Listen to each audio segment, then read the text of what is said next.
Hello everybody and welcome into my latest live video. Today it is the 6th of June, it's Tuesday, and the year is 2023. And as of this moment, as far as I can tell, I am the only content creator on the entire platform of YouTube to have a review of the brand new TP-Link BE19000 Wi-Fi 7 router. It's a little weird because there's no Wi-Fi 7 network cards, but sometimes you have a Wi-Fi 7 network card before there are Wi-Fi 7 routers. Other times, the opposite happens. There's a chicken and an egg thing. Somebody's got to go first. They're coming, all right? Wi-Fi 7 adapters are coming right around the corner. Now, this router was supposed to be released in the first quarter of this year, and that came and went. And then I ordered it from Amazon as a pre-order, and it said I would have it on June the 2nd. It would be released on June the 1st. I'd have it on June the 2nd. And then June the 1st came and they said it's not scheduled to arrive until July 29th. So I got frustrated. Somebody just knocked on my door and we're live. Bear with me for a second.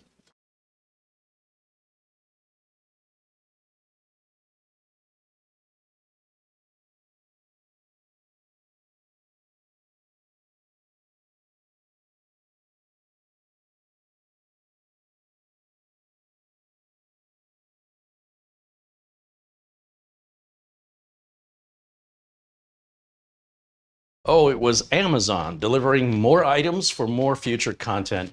Oh, if they had only been here 4 minutes earlier. All right, I apologize for that. Now, this is a one-man operation. If everything seems amateurish to you, that's because it is. I do everything with very little help. Normally, lately, been having Camera Girl help me with close-ups, and she's done the thumbnails, like the thumbnails for the video today. But everything else is on me, and so everything you see is real, it's authentic, it's genuine, it's sincere. There's no agenda here other than trying to get to the gist of what things truly are, cut through the marketing nonsense, cut through the hype, and let's see, is Wi-Fi 7 something worth having?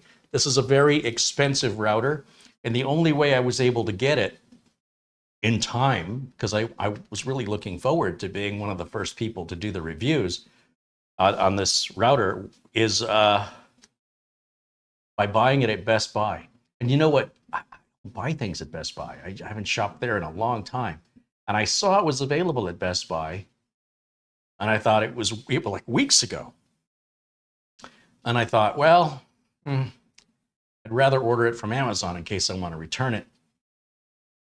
I suppose you could probably return it to Best Buy with the same return period, but I'm just very comfortable with Amazon. So I thought I'll wait, a week or two longer just to get it from Amazon, which ended up only delaying this video. This video, it turns out, could have been done last month.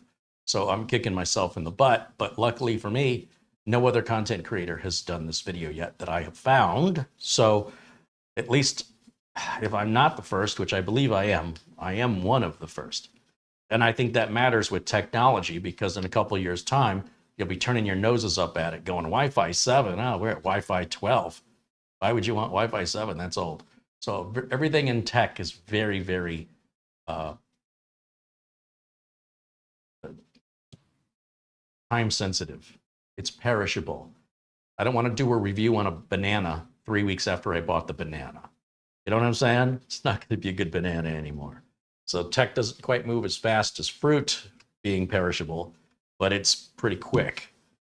Now, I want to show you the only information I can find on this router comes from the folks who make it at TP-Link. And if you followed my other router reviews, I did a couple of Wi-Fi 6E routers, including the upgrade to the Netgear Nighthawk router that I use, which is Wi-Fi 6, and REX 120 is the model. And upgraded that to the REX 500. Complete waste of money. For me, it was a complete waste of money. No benefit of range, no benefit of performance. If anything, the performance was worse because the processor in the newer model was slower than the processor of the model I have now. And that made a big difference when I attached a USB drive to the back of it to use as a NAS, which I don't do anymore because now I have a NAS, but that's neither here nor there. For $500, which it was very expensive, I thought, I expected some benefit, which I got none of. And then TP-Link, I tried their 6E router, sent that one back, same situation. That router got really, really hot. And apparently that's normal for that router, but not for routers that I have. It's kind of put me off. I also didn't like the shape of it, kind of looked like a big spider. And so when this router was announced, I kind of got excited about it because it has a very different look to it. And even though I don't have anything Wi-Fi 7, I am starting to be interested in upgrading finally to 2.5 gigabit to connect to the Synology and to say like the streamer that's hardwired. All the new machines I build, almost universally, those motherboards have 2.5 gig Ethernet adapters or LAN jacks, Ethernet jacks.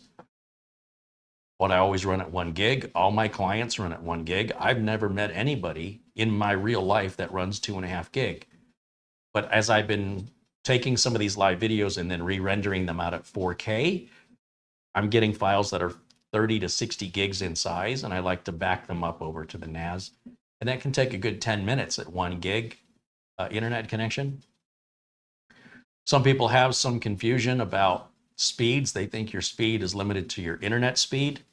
And that's true if you're leaving your house or you're leaving the building. The speed you can have in the building is whatever you can afford to put in there. 10 gig, you have 10 gig in the building. When I'm copying a file from the streaming computer to my Synology NAS, it's not going out to the internet, it's staying in the building. So I can have one speed in the building for my data transfer and then another speed for when I'm going outside to the internet. Then that's limited to the speed of my internet service provider. So I'll make some networking videos to kind of go through this and explain it and how every time you plug in another network switch, you lose a port. So I was talking with Mitch, and he's got two 8-port switches. He bought an 8-port switch because he ran out of plugs. He likes to hardwire everything, and there's usually only 4 plugs in the back of a router. And he filled those 4 plugs up and realized he needed to buy a switch. So he bought an 8-port switch. But the problem is the switch has to plug into the back of the router. So you're losing one of your ports on the switch and on the router. It's no different than when you buy a surge protector. So you've got 2 plugs in the wall, right? And now you want to plug a third or a fourth thing, and you can't because you filled up both plugs. So you unplug one thing and you plug in the surge protector. So now you've just used that other plug for the surge protector, takes up a plug. Then you can plug things into the surge protector. But when you fill that surge protector up, you need to use a plug to plug in another surge protector, which means now you've lost 2 plugs. So if you had a 6-port surge protector, you think about how many plugs you're using. You're using the plug in the wall that the surge protector is plugged into. If you plug another surge protector into that surge protector, you've lost a second. So the number that you're using partially is due to the number of expansion bays that you're plugging in or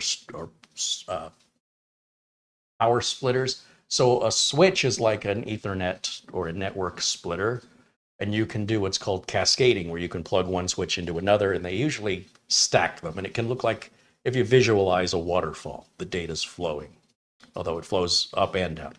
And you can do that a certain number of times. Anyway, when you plug it, so when he fills up that 8-port switch and he realizes he needs another 8-port switch, he's got to take a port from that switch, plug it into the previous switch. So now he's lost 2 ports.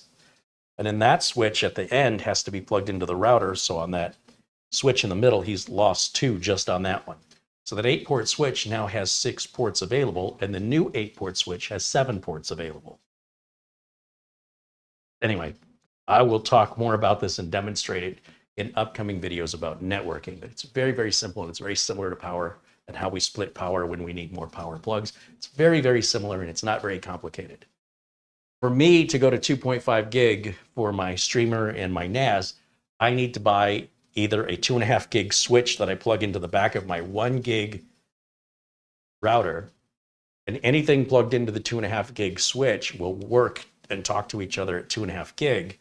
But anything going out to the internet is now, or going out to the router, to anything plugged into the router, is going to be slowed down to the 1 gig of the router, and then slowed down further to whatever speed of the internet if it's leaving the building. So if I have two NASs and I plug one NAS into my 1 gig router and one NAS into my 2.5 gig router, and the streaming computer, we plug that into the 2.5 gig router. When I copy a big file to or from the NAS to the streamer, or the streamer to the NAS plugged into the 2.5 gig, the files will transfer at about 330 megabytes per second, thereabouts. But when I try to transfer a file to or from the NAS plugged into the switch, also in the same building, but the switch is only 1 gig instead of 2.5, then that file is going to transfer one way or the other around 120 megabytes per second. So I'll probably get 350 megabytes per second. I don't know, because I haven't done it yet.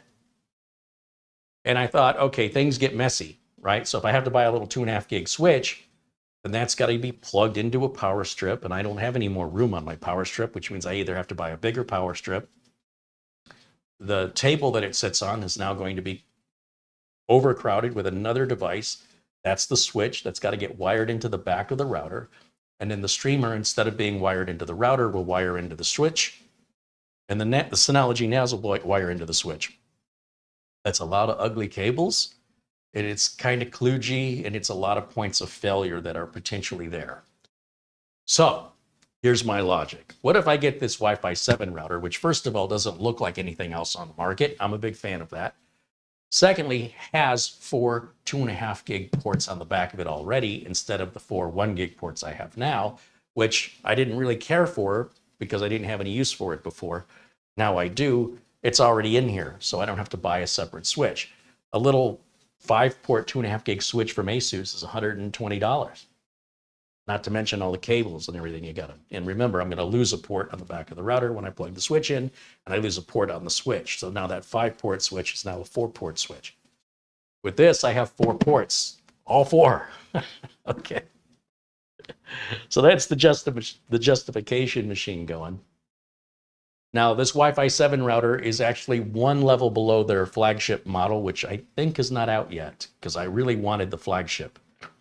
This has 2.4 gig Wi-Fi, 5 gig Wi-Fi, and 6 gig Wi-Fi, which is really what was introduced in Wi-Fi 6E, was that 6 gig channel.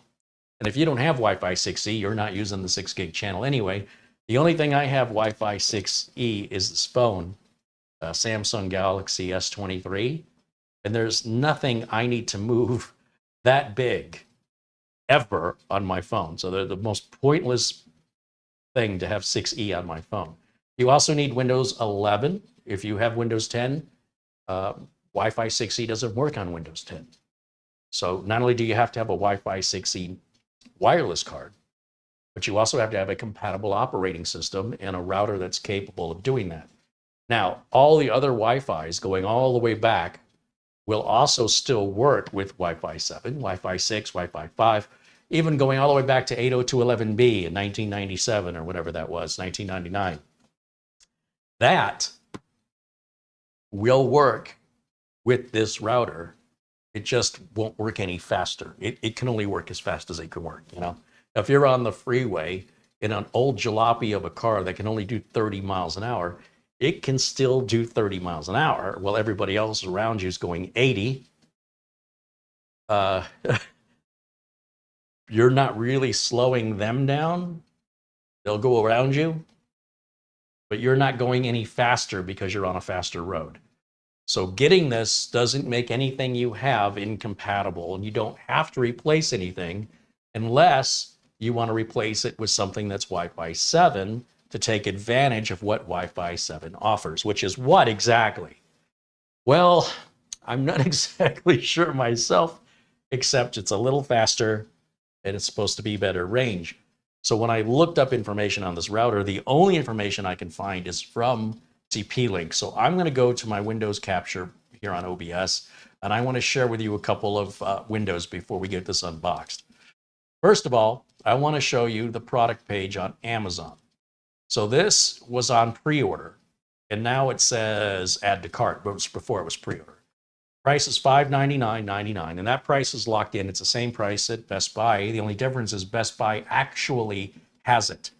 I don't know of any other nationwide retailer that sells this router or would have it in stock. If you do, let me know. But like Micro Center, we don't have those. So I don't know if Micro Center has it because I don't have a Micro Center. This is the only nationwide retailer. Sorry, Best Buy is the only nationwide retailer that I'm aware of has it in stock. So Amazon doesn't expect this in stock until July 5th through the 7th, although they told me July 29th was the estimated delivery date. So they can't seem to make up their mind. This screen in the front is customizable. And of course, if you live in a state with sales tax, you can, for me, it's almost 10% sales tax, another $50. This router is $650 after sales tax here in Phoenix. Now, the folks over at TP-Link have a YouTube channel. Right down here, you'll see it says TP-Link. It only has 77,000 subscribers. They don't have very many videos. And this tells you all about Wi-Fi 7, if you're interested in that. And they do a very nice job with their video production, and the video's pretty short. It's only about 3 minutes long. And if you want to learn about this router, they have a promotional video. Again, this is from TP-Link about the all-new Archer BE800, which is also called a BE19000, if that's not confusing enough. TP-Link gives their products 3 different names. It's pretty standard. There's the Archer name, and then there's the Wi-Fi name. And now this is their pretty high production quality 3D graphics video, which again, very short. This one's only about 34 seconds long. That does an explanation from the marketing perspective of what they want to convey to you. But nobody's really done anything in depth with this. And so we're going to make this video essentially into 2 parts. This is obviously part 1. In part 1, what I'm going to do is unbox this and give you my first impressions and my assumptions about what I think it's going to do or what I think the features are that I'm aware of. Then that's going to be the end of this video. We're going to log into it. We're going to check it out. I've got this little mini PC out here so we can log into it and I can capture the screen and you can see everything and experience it all for the very first time as I experience it for the very first time. I have no special arrangement with TP-Link. In fact, I don't even think they want me to make this video, but I don't care. I was able to purchase this with much thanks to the folks who offer super chat contributions and memberships and Amazon gift cards throughout these videos. And this is what I'm doing with your money, or at least what I get to keep of it after YouTube takes their cut and the government takes their cut. You figure whatever you're giving through YouTube, I get half of it. If you're given $10 in YouTube, I'm going to get $5. If you give an Amazon gift card, I get all of it, just so you know. If you contribute via PayPal, PayPal takes 3%, so I get 97% of it. Anyway, that's how I do things around here. We keep everything real. I don't have any special agenda. I don't have any special rehearsal, training, or script. This is one take. It's live.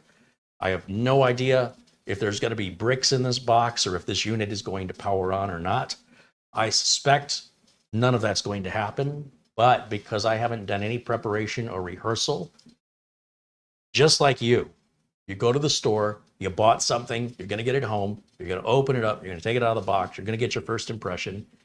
What I'm trying to do here, for those people who don't get it, is I am trying to share this experience, this real life experience of a product unboxing and first impression and assumption that all of us do when we get home with a product.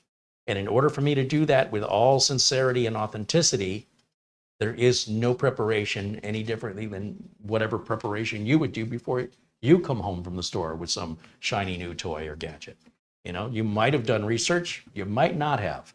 A lot of times people go looking for a car and they end up leaving with a car they weren't intending to buy that they didn't know much about. And then you get it home and you get to learn more about the car as you own it. So after the video today, my plan is I'm going to take out the RAX 120 Netgear Nighthawk, and I hope to retire it permanently, because I did retire it when I did the Wi-Fi 6E routers, but it came out of retirement and those Wi-Fi 6E routers went back. I'm hoping we're not going to repeat that. I don't want to send this back. I want to like this router. I wouldn't have spent that much money for it if my goal was to destroy it or to throw shade at it. I really want to like it. Okay, just so we're on the same page here. Now, have I talked enough? Should I actually get to unboxing? Hello to all my friends in blue. Hello to, oh my gosh, look at everybody joining us. 292 people in the chat room. And Rip City Raiders, now been a member for 2 months. He says, keep up the good work and thanks. Well, thanks for continuing your membership. Sarge Tech contributes $5 a little before the show started. He says, here's a little something, something, Uncle Carey. You're appreciated. Hello to you and Marlena.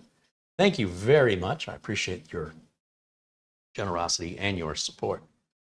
And my friends in white, my friends in blue, I appreciate all of you being here today. And I'm going to try and focus on this and not so much on this over here, so we can get something done. Shamim says, hello from Gothenburg, Sweden. See, this is what happens. I think it's really cool when I have viewers in Norway, Sweden, Canada, England, Ireland, Scotland, Wales, Germany, Singapore, Australia, New Zealand. It's just so cool. Thailand, all over the world. And I happened to stumble on a TV show from Netflix that came out like a year ago. And it's all about the history of Spotify. I love Spotify. I've got it on my phone. I probably use Spotify every day. This idea of buying music CDs or ripping your own music, who cares anymore? Instant streaming. I've got every song ever made in, it's not in my phone, but it's in the internet, and the phone grabs it without buffering. It's just there. You push the button, it's instantaneous. And I did not know anything about Spotify. I knew nothing about its creator or even its point of origin, and it's from Sweden. And I did not know that. And there is a Swedish show that came out called The Playlist. It's available on Netflix, but it is in Swedish, but it does have English subtitles. It's 6 episodes long, and it's a reenactment by actors who are portraying the main characters, whether it's, Per Sundlund, who was the CEO of Sony in Sweden, or if it was Daniel Ek, who was one of the creators, or if it was the attorney, the lawyer, or the main programmer who developed it. And so they'll tell a story from their perspective in episode 1. Like Daniel will say, here's how it got started. And at the end, the guy from Sony, Pierre, he'll say, that's not how it started at all. And then that's the end. The episode 2 is Pierre telling it from his side of what went on. And at the end of that one, the lawyer who represents the negotiating between the music labels and Spotify says, that's not how it happened at all. I'll tell you how it happened. And then that goes to episode 3. And then episode 4, which is where I'm at right now. I watched 3 episodes last night. I got 3 more to go, and I can't stop watching it. It's so fantastic. And I've liked the movie Tetris, which tells that story, which was fascinating. The movie BlackBerry just came out on streaming, and that's the story of the BlackBerry and how they had 50% of the cell phone market. Now they're at 0% and gone. What happened? That's a fascinating story. All reenactments by actors, maybe a little embellished here and there for dramatization. There's one called WeWork, I think, but that one I couldn't get into. I didn't care for it. And then there's one about Uber, and that one, that's the the pinnacle of them all. That one's the best. And I can't think of what that one's called. I'm sure someone in the chat. But I've got to tell you, the only other time I've watched a Swedish television show was The Girl with the Dragon Tattoo. And they made a little mini series out of it on Swedish TV. And they did have an English audio overdub as well as subtitles. And there were 3 miniseries to follow the books. I was riveted. Now, why that wasn't brought over here, Americans would never even know that this Girl with the Dragon Tattoo version exists. And, you know, at the time, the actors, we never heard of these actors. Now a couple of them are pretty well known here in America. But at that time, I didn't know who any of these people were.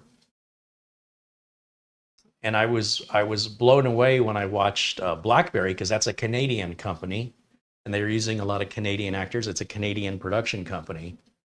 And Carey Elwes is in there, and I didn't even recognize him. I only saw his name in the credits after the movie was over.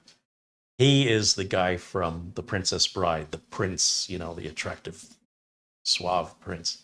He, you know, that's 40 years ago. I didn't even recognize him. And I was so thrilled, you know, when I saw his name in the credits and which character he played. I had to rewind and go look at it. Oh, look at that. Yes, that is him. Anyway, so I really enjoyed all of these. I don't want to call them documentaries. They're not dry documentaries. These are dramatizations of the events that took place based on real life events that took place. So if you're into that and you're kind of curious how we got where we are, where these companies came from and where they went, those are shows I recommend. And I'm telling you, the playlist, man, I wish I knew about this when it came out back in, I think, 2022. Is it last year it came out? Oh. And by the way, if you know any other reenactments or dramatizations of any technology companies, whether it's Google or Microsoft, you know, going back to like the Pirates of Silicon Valley, which wasn't really a reenactment, but still fascinating facts about the histories of the companies. Yeah, please leave it in the comments and let me know. I love that stuff. That's way better than the stuff that's on TV in general. Brian Madonna says, BlackBerry's on Netflix already. I saw it in the movies like a month ago.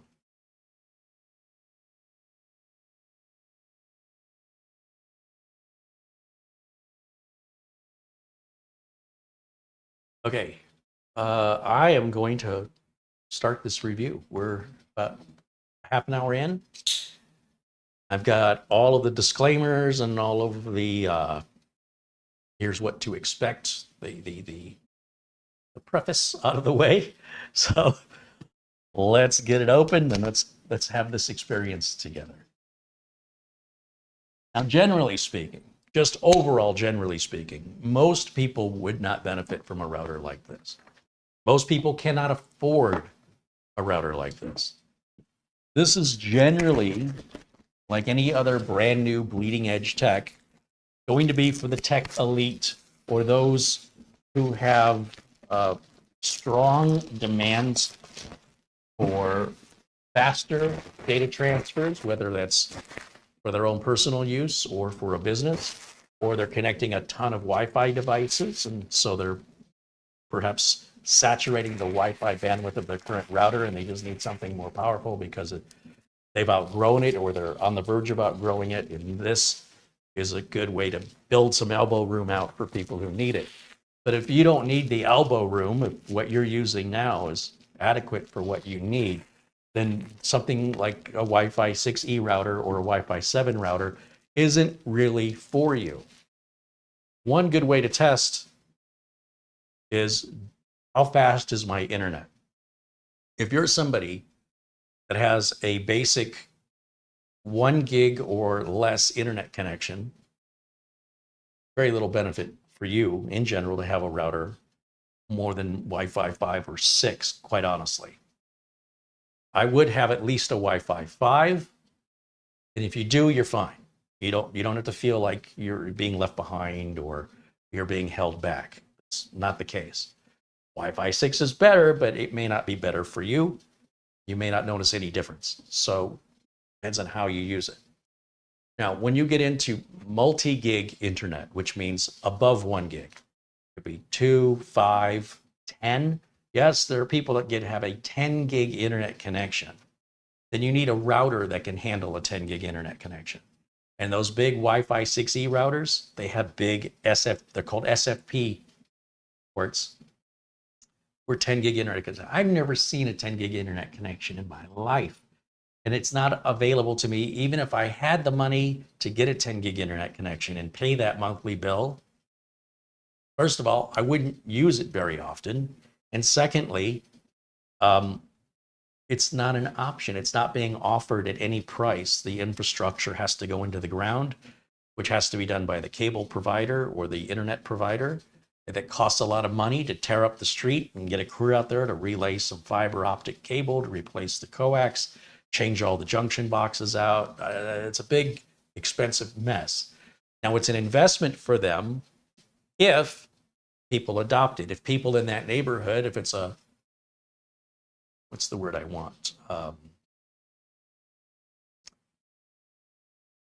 Getting old and I'm having trouble finding words now.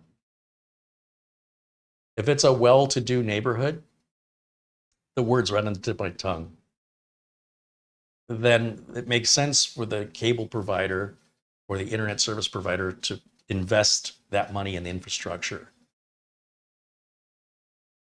If, on the other hand, it's just a regular old everyday suburb around Phoenix with, middle to low income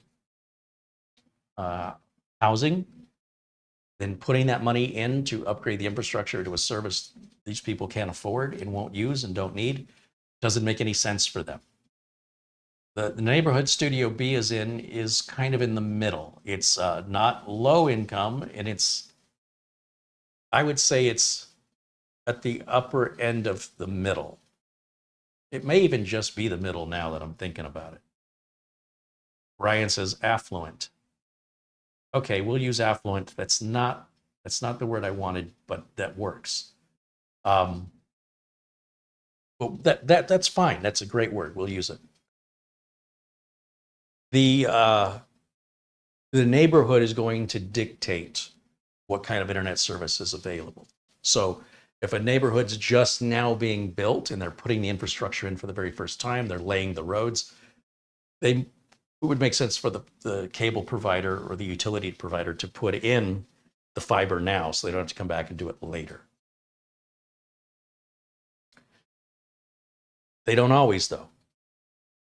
Studio A has DSL or cable, but the DSL being provided is 1.5 megabits per second. Not gigabits, megabits. And that's been that way for over 15 years. The phone company has not made any investment at all in the infrastructure. They still show the advertisements for their high-speed internet, and there's fine print on the commercial that says not available in all areas. You know how much that kills me to see that commercial for the last 15 years? Checking the website once every other year or so to see if it's in my area. And it says the fastest DSL you can get is 1.5, and it's never changed. The internet service provider, the cable company, Fox Communications, they've upgraded the nodes and some of the equipment, but it's still all the same cables. And so for that, I get Gigablast, which in their translation means you get 1,000 megabits down and 35 megabits up. Now, if I had full Gigablast, that'd be 1,000 up and down. I don't need that. I mean, I'm only using about 8 to do 1080 live here on YouTube. I need 8 megabits up. But those Wi-Fi 6E routers have the ability to plug in one of those 10 gig SFP ports, or even sometimes 2 10 gig SFP ports. Would you have any benefit? Any of you have use for a 10 gig SFP port? Do you have any 10 gig equipment, or do you have a multi-gig internet connection? How many of you have that? Be very few of you. So as you can imagine, my main concern about this router is I'm going to have a repeat of the Wi-Fi 6 routers where it's for a upper echelon, an upper tier of user, which makes up a very small percentage of users. And they're not going to sell very many of these until the price becomes much more affordable to the average person. And at the same time, internet speeds continue to climb as internet service providers continue to compete and increase their broadband, but this takes time. So yeah, looking at the box, I'm going to read what it says on the box. Unprecedented 19 gigabits per second, 12 stream tri-band Wi-Fi. Wi-Fi 7 unleashes the full potential of the 6 gigahertz band with up to 320 megahertz channels. I don't know what that means. And 11.5 gigabits per second Wi-Fi speeds. Enjoy full access to 8K streaming and high-speed downloading. And it's got a little asterisk. Obviously, you need an internet connection that can provide that. The router can't do that. Ultra smooth Wi-Fi with 4 times lower latency. Well, that has a little asterisk next to it as well.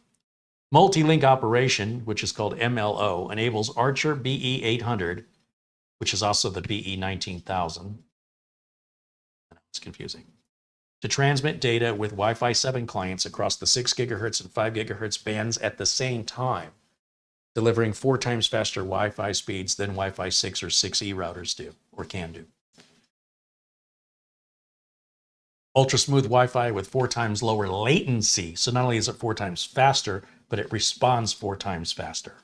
So when you send it a command, it responds back 4 times faster. We call that latency or ping.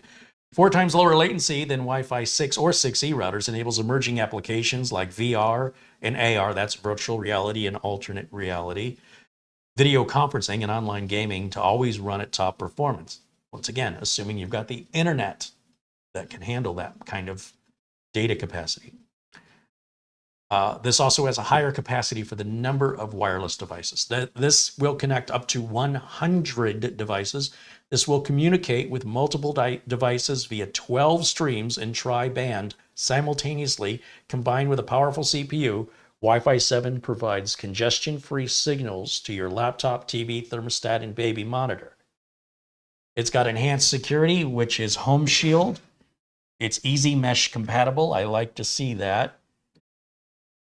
It allows, it's got VPN client support, and it offers compatibility with all Wi-Fi generations. Regardless of how old, it'll still work with your old stuff, and it won't hold up the new stuff.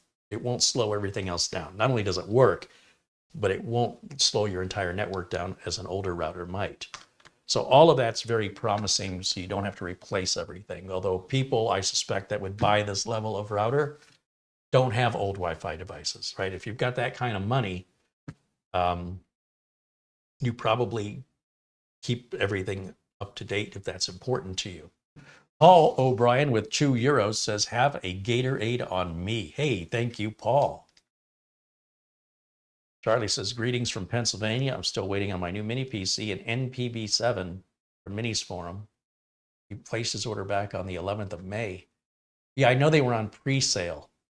I think you'll, I think, once you get it, say it was worth the wait. I have a NAD 9 that I ordered and paid for Minis Forum that DHL has lost. So as long as that hasn't happened to you, DHL is supposed to reach out to me before 5 o'clock today to let me know what the status of the package is. They were literally asking me, what does the package look like? What size is it? How much does it weigh? What's in it? They need to manually look through the warehouse and try and find it. Crazy. Apparently, they don't know what tracking numbers are for.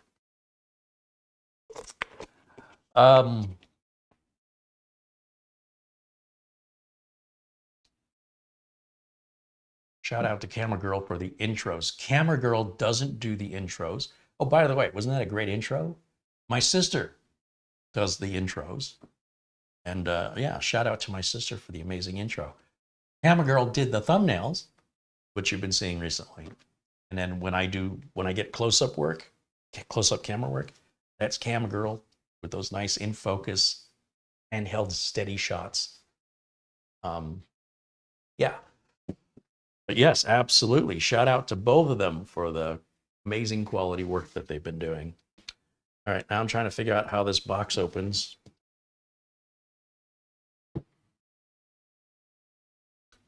Seems like there's a seam right here. Ah, I guess just the rips off.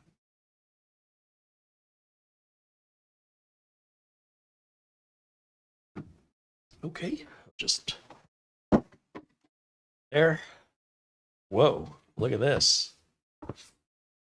That's a that's a heck of an unboxing presentation, isn't it? Holy cow, these sides are, what do they have in there? They're heavy. That is weird. All right. Well, that'll look great once before it goes into the recycle bin. So glad they put so much time and effort into that. Hey, this is nowhere near as big as I thought it was going to be. Oh, not the first time I've said that. Now, I'm going to figure out how this package opens and get this thing out of this protective... Oh, I see it over this way. This is the, you're never going to use this, put it back in because it's going to tear kind of material they've used to get this thing out. Hey, that's not bad. Yeah, I thought this was going to be wider and taller. I want to bring it up to the camera and we'll look at it together. First chance to look at this together. Obviously, we've got the front. We've got some buttons up here. Looks like we have tape. Looks like there's tape on here. It's off. Yeah, there is. Okay, that looks better. Now the antennas are internal, okay? So if you look at TP-Link's videos, you'll see like, or even on the Amazon page, you'll see like an X-ray of where the antennas are. So the antennas are in fixed positions that are tuned to be in those weird positions to give you the best possible signal quality. So you can't screw it up. Coming around to the back of the router, we've got 4 2.5 gig network ports. This is the SFP plus port. I was talking about those SFPs. It's got a little dust cover on it there. It's a bit different looking, and I have never used one of those in my life. Maybe in a couple years when the prices come down. My Synology can't run that fast anyway. I don't know what I would use that for, and I don't have internet that fast, so. So you'll see it says 2.5 gigabit LAN, just below those 4 ports. Then underneath, it says 10 gigabit LAN or WAN. So those WAN or LAN. WAN is the wide area network, meaning your internet service. So even if your internet service is 1 gig or 500 meg or whatever, you're going to go into either one of these blue ports from your cable modem. That's all. This will work with Starlink, and TP-Link even has a video showing how to set this up with Starlink if you're one of those folks who have Starlink. We've got a single USB port back here, so you can plug in, say, a flash drive or a USB drive to share over your network, like a NAS, network attached storage. Or you could use it to perhaps plug in a printer and share that printer across all the computers in your home or your building. We've got a reset button that's recessed, so you'll have to get, typically people will grab a paper clip, straighten it out, probably hold that in for about 10 seconds, I guess. We have an on-off switch, push on, push off. And we have our power adapter. And in the back, we've got the MAC address and serial number, model number, et cetera, et cetera. There's not a whole lot to it. So we're off to a good start. I am pretty happy with what I'm seeing. Yeah, that's going to take up a lot less room on the desk, which is the opposite of what I was going to do, which was to get a 2.5 gig switch and add more stuff to the desk. And then I was going to have to buy a new surge protector because I ran out of plugs and the switch has to plug into something. Well, this will solve all of that and free up space on both the surge. Well, it's not going to take up any more room on the surge protector because one device is going out and this device is going in. So the same surge protector can stay in place. and it's 2.5 gig, so I don't have to put a switch in, and it's smaller, so the Netgear router I'm using now sits this way. If you can imagine, it sits kind of like this on the table. That takes up quite a lot of space. I will keep this in a vertical orientation, and it'll take up about 1/3 of the amount of space that my current router is taking up. So really hopeful it's gonna work. They've given us a sticker to write your Wi-Fi password on so you don't forget it. You can stick it somewhere on the router, on the bottom of the router. For people like us that buy this kind of equipment, we don't usually need that. Usually, we're more technical people generally, but it's all good. What else do we have in the box? Box is still pretty heavy. It's got another little box in here. I'm going to assume that what's in this other box, typically you're going to get like a 6-foot Ethernet cable.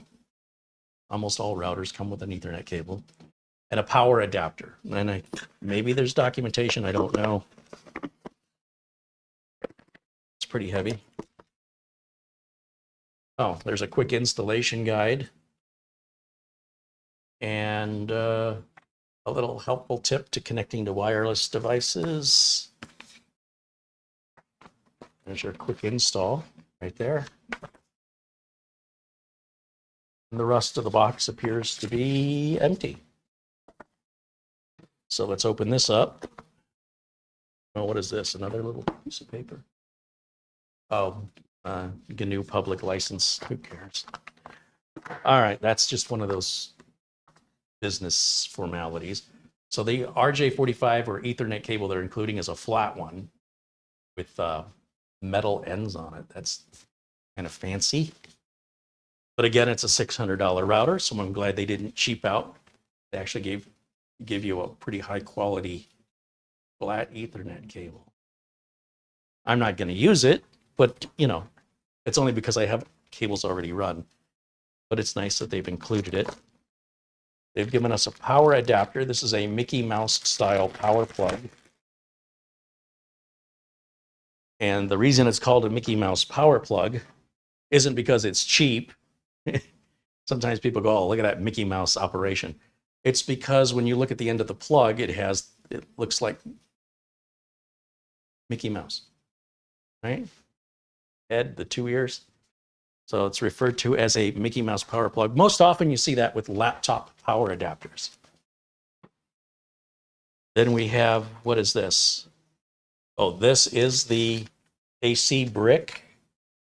And this is, how many watts? This is, output is 5 amps, 75 watts. That's pretty serious for a router, 5 amps. But that usually relates to how strong the broadcast radios are in the unit, which implies you're going to get really good range out of it. And then finally, and this is a nice touch, instead of getting that paper clip and straightening it out to hit the reset button, they give you this reset tool, which is kind of silly, but you know, I appreciate the thought, even though I probably won't use it. I have these little SIM card removal tools that I use instead. You get these on Amazon. You get them in a package of like 5 or 6. And it's much stronger than that little thin piece of metal. And I will usually just reach in my drawer anytime I need to hit a recess button and use this. Like I say, they give you like 5 of them in a package over at Amazon. It's a SIM card removal tool. And that's great for anytime you need to hit a recess button that is typically a reset button located on routers or even sometimes computers to reset a BIOS.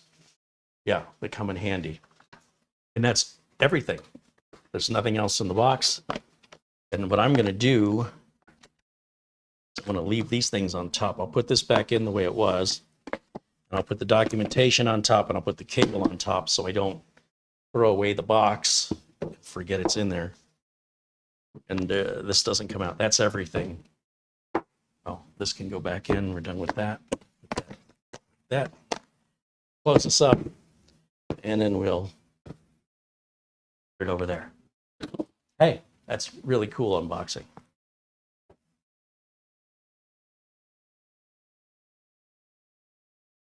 Okay, so I'm just going to run this to my power outlet over here, so I won't need to undo the cable. I'll just plug that in the back. And plug this in right over here. And plug this in to the adapter. And without plugging anything else into it, I'm just going to simply hit the power button.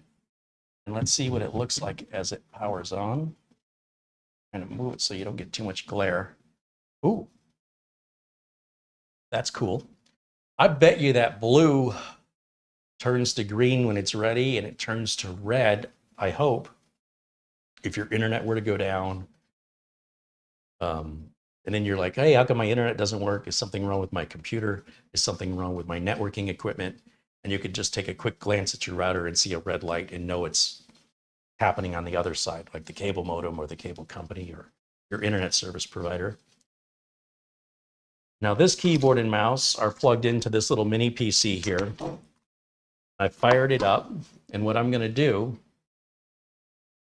is I'm going to take the network cable that you guys normally see me plug into computers, and I'm going to plug it into the back of this router as though it were a cable modem, and I'll plug it into one of these two blue ports. And this computer here, with the white Ethernet cable that I just had laying around, we're going to plug that in to one of the four 2.5 gig ports here in the back. Doesn't matter which one. And then I'm going to turn it this way so you can see the front of it. And it should auto-negotiate an IP address and then apply an IP address over here.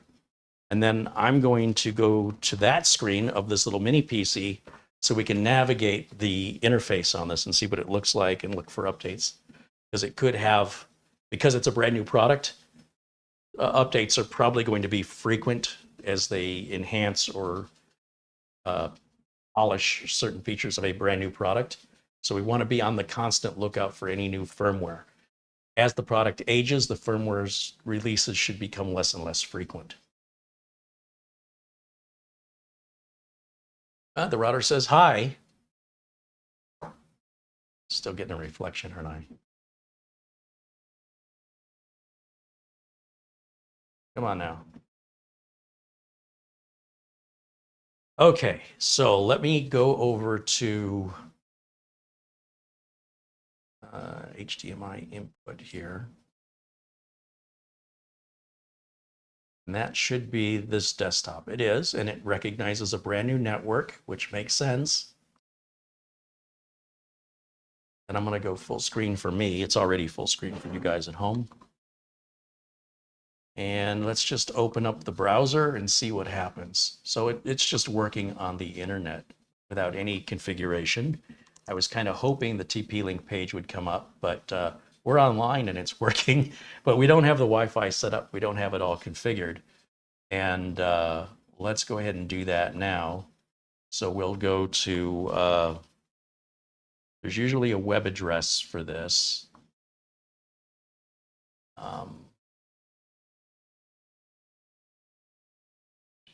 Let's take a look at the back of the router.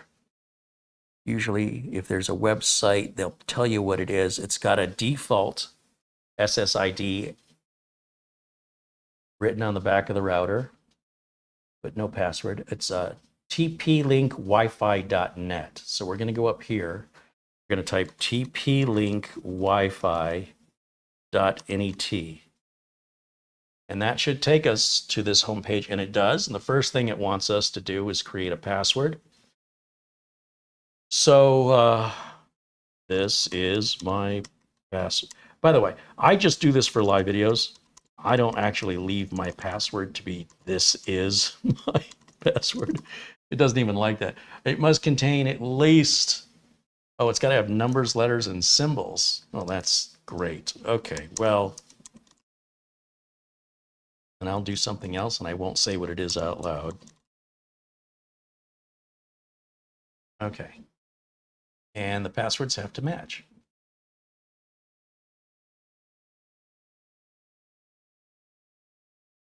So apparently I typed it correctly on the bottom one, but not on the top one.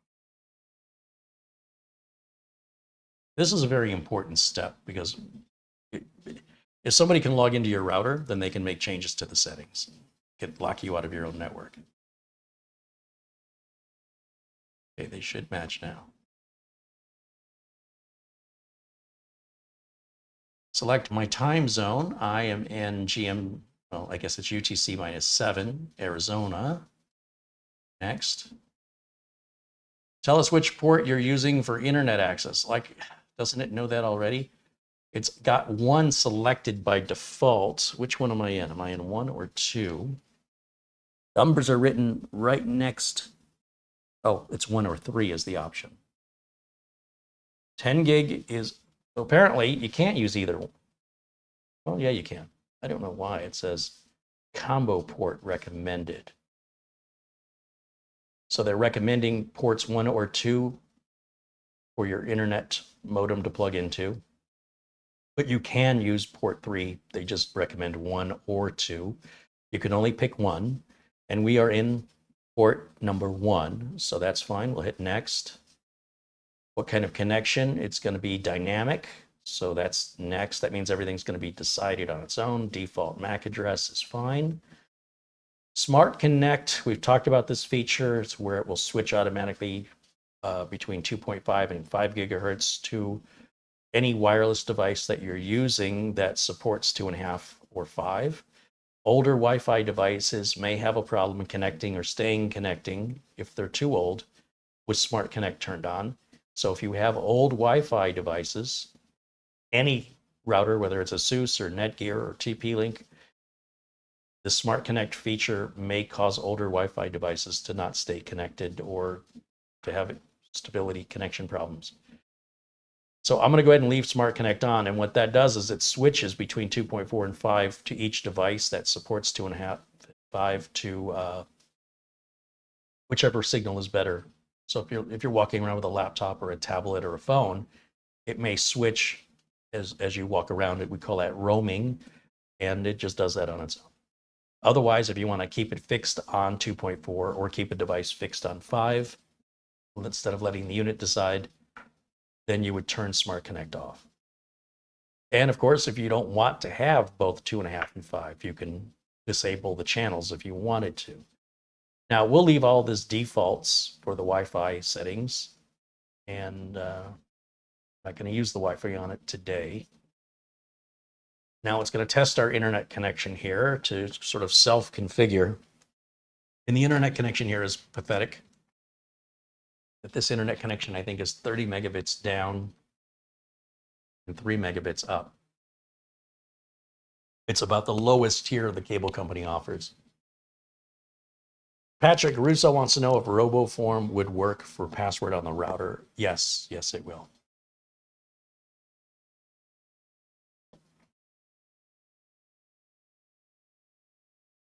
New Mide says you probably need to install an app on your phone. You don't have to, but yes, all modern routers from all the big manufacturers, Netgear, ASUS, TP-Link, do have apps to download, but they're not required, at least certainly not on this particular model. It's an option, and it can make accessing the router and configuring it much more convenient. I'm old school. I still prefer to do things by hand, but I'll put the app in after the fact when I'm done setting up the router. Just kind of dig around in the app and see if there's anything in there I find useful. Keep your router updated. Auto updates allow your router. Turn on auto update. When do you want to update your router? Between 3 and 5 in the morning? Sure, that sounds great. Next. So now I don't have to keep checking it for updates. It'll do that itself. And we've set the router up. We are done. So that's our summary. And because we've plugged a router into a router, we've got network address translation going into network address translation, which things get a little complicated. This has already sorted that out. So we're essentially going from this router is combined with my modem router combo. Okay. To fix issues with double network address translation. Okay, it's nice that they tell us that. We're not having those issues. This is really cool that you could print these QR codes out. And if somebody comes over to your house and you want them on your Wi-Fi, they only need to use the camera on their tablet or their smartphone to point at the QR code, and it'll automatically set them up on your Wi-Fi, and they don't have to type in or locate the SSID or type in the password exactly right. They just literally scan the QR code. Very clever. So you could print that QR code out on a piece of paper and hang it on the wall. It says, you want to join the guest network, point the camera on your device at this QR code. And I'm going to skip this.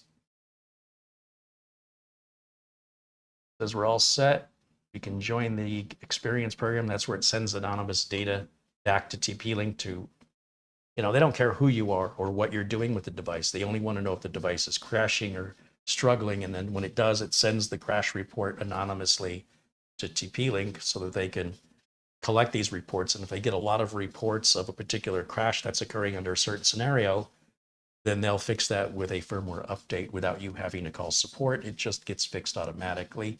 I don't participate in that because unless they're paying me to help them improve their product, I'm not interested in sending them my data.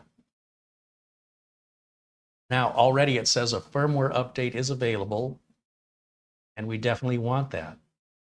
If you've never updated the firmware on your router, you probably should look and see if a new firmware exists. If you get your router, if you're renting it from your internet service provider, they should be doing this for you automatically. It's nothing you need to worry about. But if you're providing your own router, it's up to you to make sure it's staying secure and up to date. The firmware updates are free, and every manufacturer of router has firmware updates. I've never seen a router not have one. And if it's been years since the last time you've looked, or maybe you've never looked at all, do keep in mind that when you do update the firmware, everybody on your network is going to get knocked off while it updates. So you might either want to let people know, hey, I'm updating the firmware, you're going to lose your connection for a couple minutes, or wait till everybody's in bed, do it late at night. This router will update its own firmware automatically between 3 and 5 in the morning as we set it to look every day, once a day, and I like that. So that takes the pressure off of me to remember to go and look. The older the router is, the less likely a new firmware has come out recently. So if you have a 5-year-old router, whatever the latest firmware is that the manufacturer has on their support page, it's probably years old. And that's probably the last one it's ever going to be, but it still doesn't hurt you to go to the manufacturer's website, look up the model of router you have, and verify that the version of firmware you have matches the latest version the manufacturer offers. It is very important.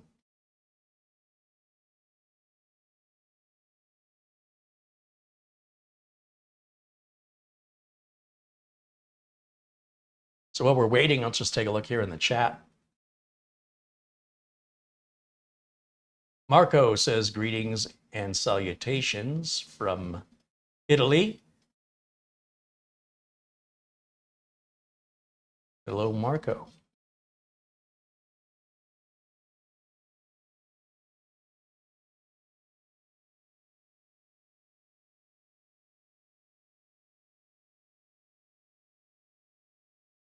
Barry Klein says, that display in the router is the equivalent of RGB on a computer. It is, but it can be useful.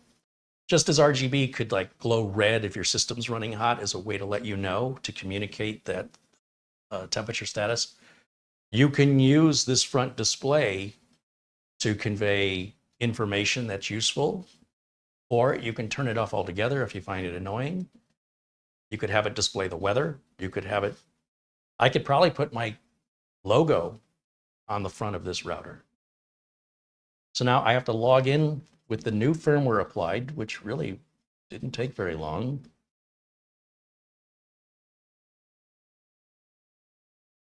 You notice it doesn't ask for a username, it just wants a password. I like that. TP Cloud Service, I'm not setting this up, so I'm going to say don't ask me again. This is kind of the overview of what's connected to it and how it's connected. And up here is all of the bells, whistles, and features and controls from the LAN settings and WAN settings. Over here are wireless settings, something called TWT. I don't know what that is, but if we hit the question mark, target wake time allows an 802.11ax router and client to negotiate their periods to transmit and receive data packets. Clients only wake up at TWT sessions and remain in sleep mode for the rest of the time, which significantly extends their battery life. Oh, yeah, okay, I don't need that. But interesting. And again, you're going to have it on TWT support on the client side of things. Both the router and the client have to be capable of doing that. Older Wi-Fi devices wouldn't benefit from this.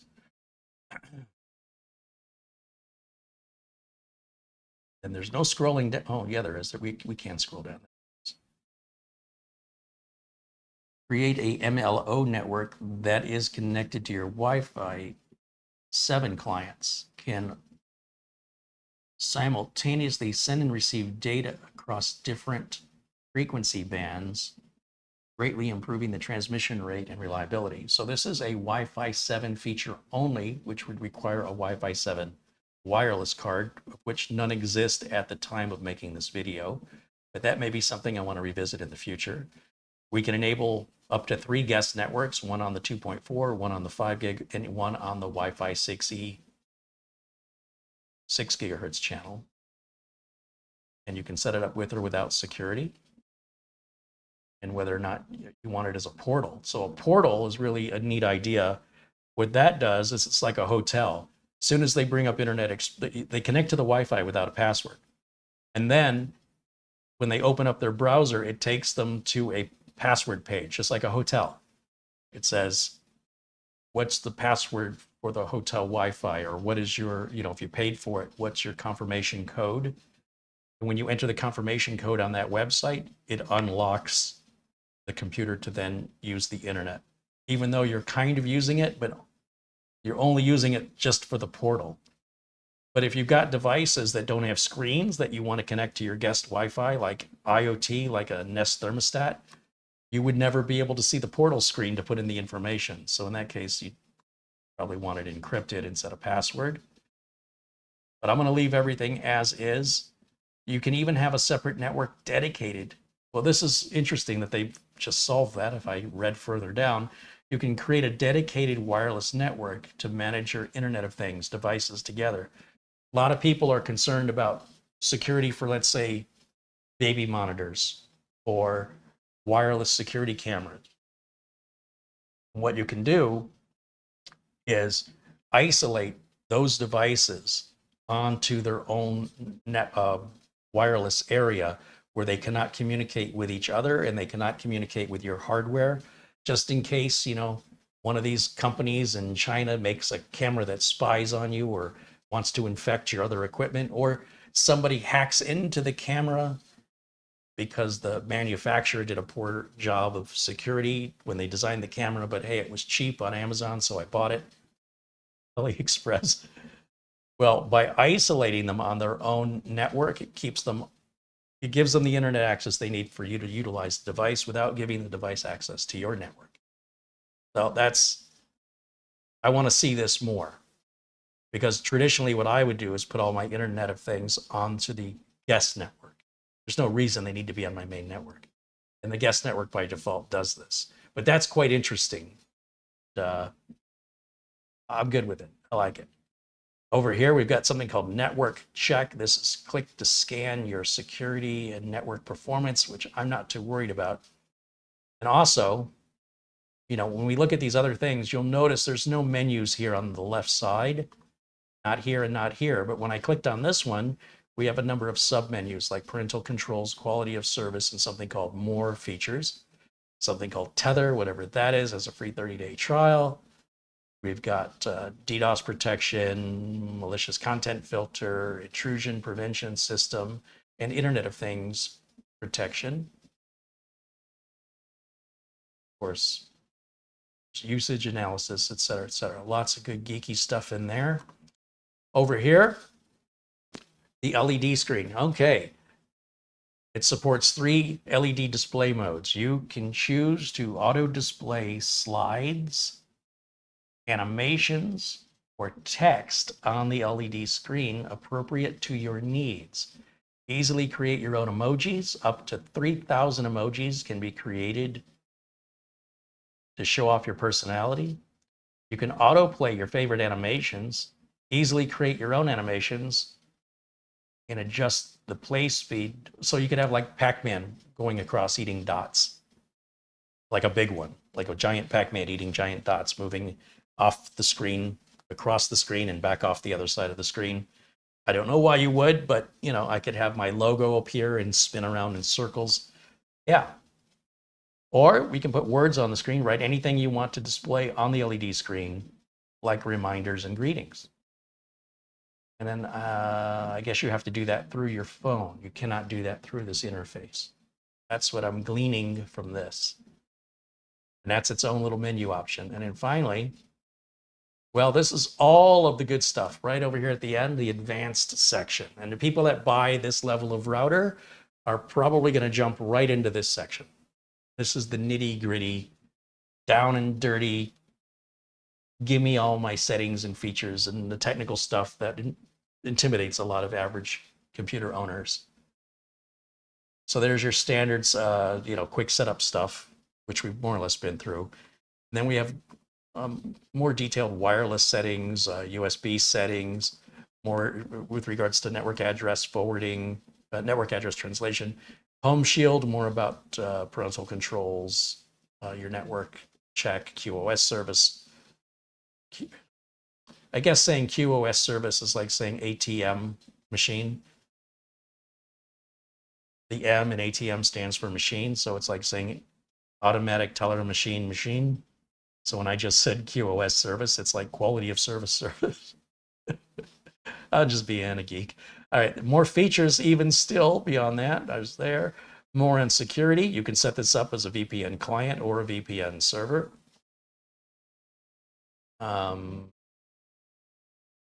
You can set up profiles for clients that will use the VPN. And then you would set up your VPN server. You need to have the server, have the client. You could use services like NordVPN or any of those VPN services that you pay for your computer. You can put that service in the router so you don't run it on the computer anymore. And you just VPN all the traffic connected to your router if you want to. You can absolutely do that. Or you can do it on a per client basis. Or you can just have the software installed on your computer if it's just your computer you want to have on a VPN. But by putting it on the router, you can configure it so everything connected to your router, whether it's Internet of Things or the kids or Netflix, all goes through the VPN. It will likely slow down your internet connection. That's the price you're going to pay for that encryption and decryption that has to take place for all your traffic. And it will have an impact on the performance of the speed of your internet connection. But that's what that's for. There's information on IP version 6, which for the most part, I don't use it, IP version 6 for anything. It runs automatically in the background in some areas, and so I just leave that alone. Something called Smart Life Assistant. I don't know what this, so that's for Alexa and Google Assistant. There's the Easy Mesh. What Easy Mesh enables you to do is to connect another Easy Mesh compatible router, which would be TP-Link. Another TP-Link router, doesn't have to be the same make or model, that also supports Easy Mesh. You put these into a mesh mode where they work together to extend out your broadcast range. So if you're not getting enough range out of this router, if you've got areas of your home or your office that are dead spots or weak spots, you could set another TP-Link router that supports Easy Mesh up somewhere closer to where the dead zone is, but still within range of the main router. And then they work as a mesh system. Ideally, in the best case scenario, you'd have everything on the mesh would be the same for the sake of consistency and maintenance, although that would get expensive with this router. And you'd have to have a pretty big property for this router to not cover it in its entirety, or you've got a very bad location for the router. Wi-Fi signal broadcasts equally in all directions, up, down, left, right, forward, and backward. So if you want the best coverage in your building, you want to place any wireless router in the middle of the building. If you place the router towards the back of the building, you're broadcasting half of your signal outside and maybe even into the building across the street. If you place this router or any Wi-Fi router against a wall, against one side of the building, you're broadcasting half of your signals going outside of the building. So the best location for a Wi-Fi router is always, ideally, whenever possible, as close as you can get to the middle. And that way you can get the second floor, the basement, the far side of the left and the far side to the right, the far to the back and far to the front yard, the backyard. But again, it depends what the property is made of, how much other Wi-Fi signals you're competing with in your neighborhood or in your building, in the case of like an office complex where people are renting different office spaces and everybody's got their own router, or you live in an apartment. All of that's going to have an impact on your signal strength and quality.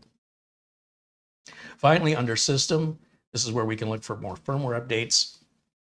If we want to check it ourselves, there's usually, on most routers made within the last 6 years, a button to automatically check where you don't have to manually go and look it up the way I described and recommended you guys do that for your older routers. Go look it up.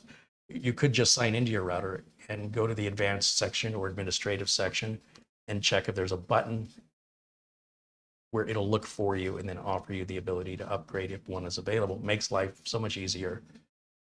If you've got the router all configured with port forwarding and a bunch of QoS settings and things like that, you can then back up the router's configuration to a very small file onto a flash drive, so that if you ever have to reset the router, you don't have to go through and reset all the settings back again. You just restore from your backup configuration file and it puts all your settings back the way you had them. This is the administration for changing password. You could enable password recovery if you want to. Whether or not you want to be able to do remote management, I leave all that stuff. Remote management is all off on my stuff. Nobody can break in if there's not a door for them to go through.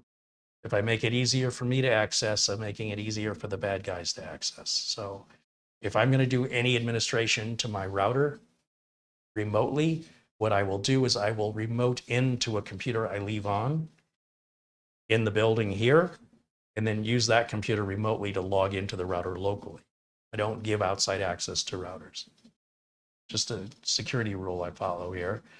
There's our system logs, system diagnostics, time and language settings. Here's where we can reboot the router, or we can even schedule a reboot to happen. LED status, we can turn the LED off on the front. We can turn something called night mode, and that is you can set a period when the LEDs turn off automatically at a certain time. And that way, if you have it in your room and you go to bed and you want this off at 10 o'clock at night, the router stays on, but the lights go out, so it's not keeping you up at night. Then, of course, we've got using this as a wireless router, or you can just use it as an access point, which is really what we would do if you were plugging this into another router. You just set this up as an access point. And then finally, there's the About page and the option to join or not join the User Experience Improvement Program. So if you've changed your mind one way or the other, you can always change it back one click away. And that is the entirety of the configuration options in this router. That drives me crazy. Okay. Hey, there's Madi OL joining us in the chat. Contributes $10 in Super Chat. Thank you, Madi. Good to see you, my friend. We don't see you as much as we used to. Life gets busy, I imagine. Okay, so that's first impressions and some assumptions. I don't see anything being offered on this router I haven't seen on routers before it, except for the option of changing the logo of this thing on the screen here, which is just going through some kind of demo, I guess, of icons you can display.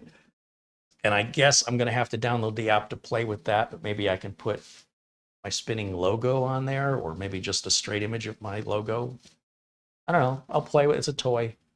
I could just have it display the weather, but it's Arizona, so it's clear skies, 100 degrees or hotter, dry, low humidity, and it's the same more or less 50 weeks out of the year. So weather's not that beneficial to me unless I want the weather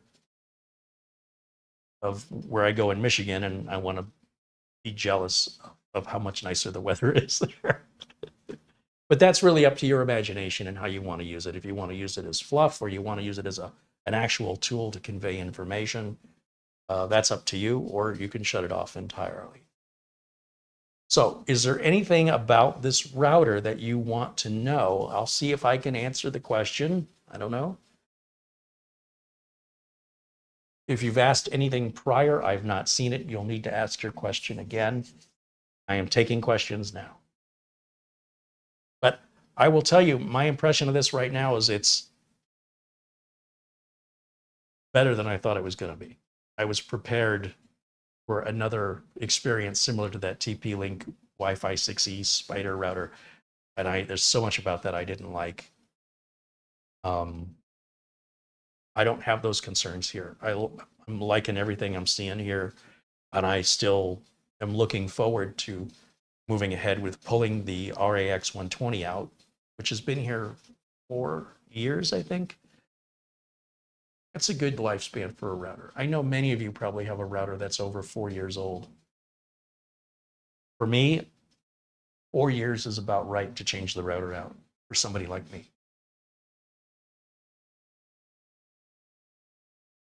Can I have the router display temps from Brazil? I'm sure you can. Yeah, and I'll have to put the app on the phone, free download. I'll get it out of the Google Play Store, or if you have an iPhone, you'll get it out of the Apple Store. Duncan says that is a big router. It really isn't, though. Honestly, it's smaller than the other two Wi-Fi 6E routers that I looked at. It's also lighter. It's not as heavy. And I expect my range should be, at a very minimum, as good as the ranges I have now. And ideally, should be better range than I have now. Because the Netgear Nighthawk, the RAX 120 I use now, has like the bat wings. And the antennas are inside of the wings. With this, the antennas are on each side here against the plastic. There's no reason you would ever need to open this router up. There's nothing upgradable or user serviceable in it. You're not going to be adding any RAM or overclocking it. So I don't see any reason to open this router up. I also don't want to open it because if I don't like it, I want to be able to return it, and I don't want to jeopardize potentially my ability to return it. Right now, I'm really digging this router. So I really don't think I'm going to return it. I think this is going to be my new router. But I won't know until I actually put it in use. I'm going to upgrade my Synology NAS using a USB 2.5 gig network dongle, because the Synology NAS doesn't support 2.5 gig. And there's a nice little GitHub group that have developed drivers so that you can get 2.5 gig out of your Synology, which I've done, and it works great. And I'm going to do it again in a future video with a different Synology, because once you've done it, it's kind of difficult to do it again. So I'll take a different Synology and I'm going to upgrade its operating system, which you have to do manually right now, to 7.2. And I'll show you how you download it and apply it. And also on that video, I will show you how we're going to upgrade to 2.5 gig so I can get that 350 or 303 megabits per second data transfer from another wired connection that'll be wired into the 2.5 gig ports here on the back. All the Wi-Fi 6E cables, Cat 6, Wi-Fi cables, Carey, really? The Cat6e cables that I have should transmit 2.5 gig just fine. What about a speed range test? Well, the speed range test isn't really an accurate way to evaluate a router because the speed and range that I get in my environment with the network traffic around me and the age of the devices and number of devices that I have combined with the materials that this structure is made from will give this router different performance characteristics no matter where it's placed. So there's really not much information for you to benefit from. When you watch somebody do a range test, it's pretty pointless for you. That's really only affecting them. Again, the kind of Wi-Fi devices they're connecting, the number of Wi-Fi devices they're connecting, what the building and structure is made out of, and other items in the building that might be causing network traffic or network noise, like in a machine shop. Like let's say we set up a wireless router in a machine shop with all those electric motors. Oh man, that is a real tough battle to get through. Or let's say we're setting this up in an apartment and everybody's got Wi-Fi at different channels and different SSIDs come up. When you look at your list, it's right. Or you're in a crowded area. Or maybe you live in a rural area.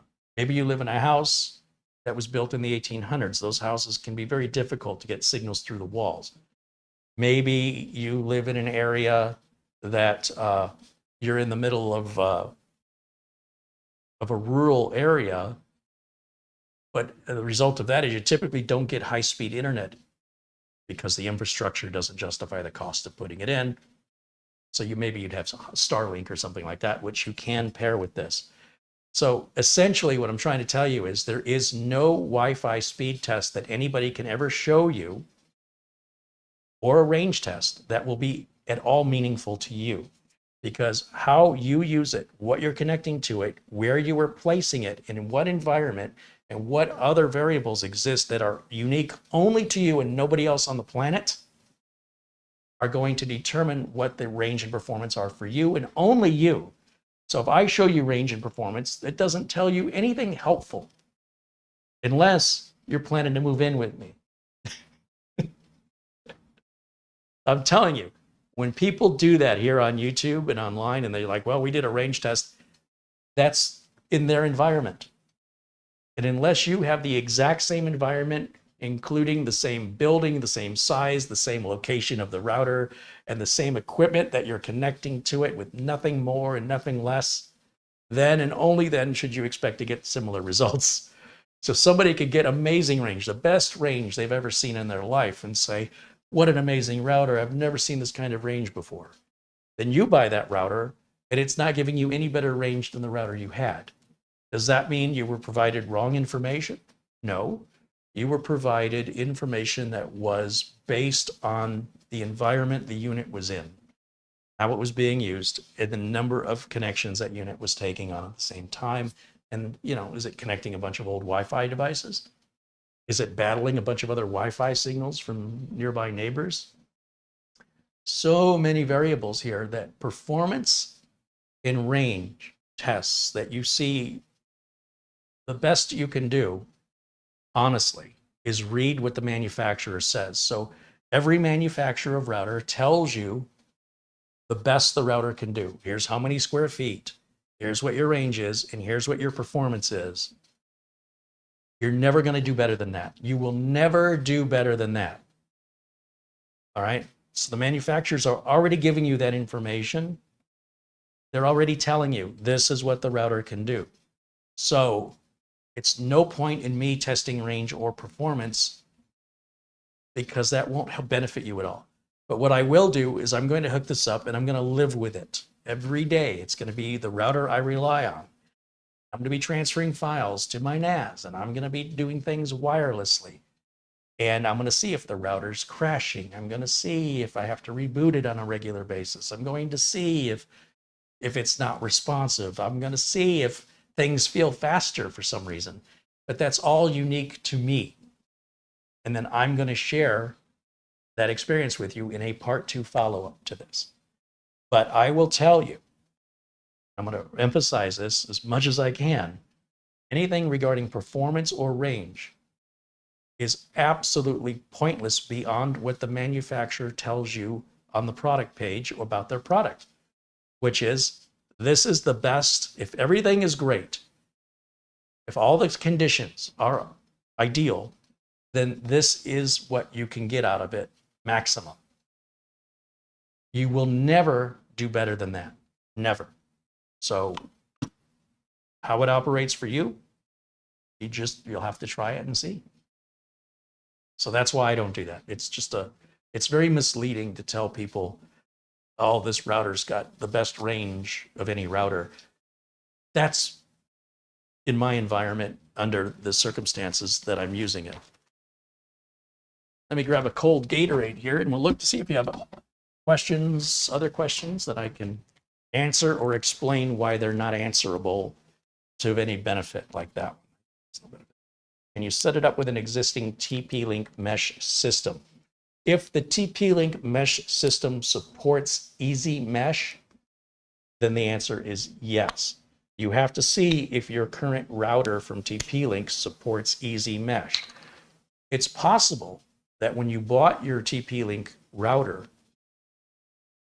whether it's a mesh router or not, that Easy Mesh wasn't available, but after a firmware update that may have come out months or years after you bought the router, it's possible through a firmware update that then it becomes Easy Mesh compatible. So what you would do is you would go to TP-Link's website. In fact, we can do that together. Let me bring up, you know what? Let's just go back to the HDMI input here. And I have to go full screen for me. And all you have to do to figure out if your router, because we're not going to sit here and list every TP-Link router, but if you go TP-Link Easy Mesh router, then here's a website, tplink.com, Easy Mesh compatible devices. You click on that, and it goes through what Easy Mesh is, and one-click settings, there's a video setup guide. There should be a list of compatible devices here. But it was right in here. Traditional router with an extender, or Easy Mesh router with range extender.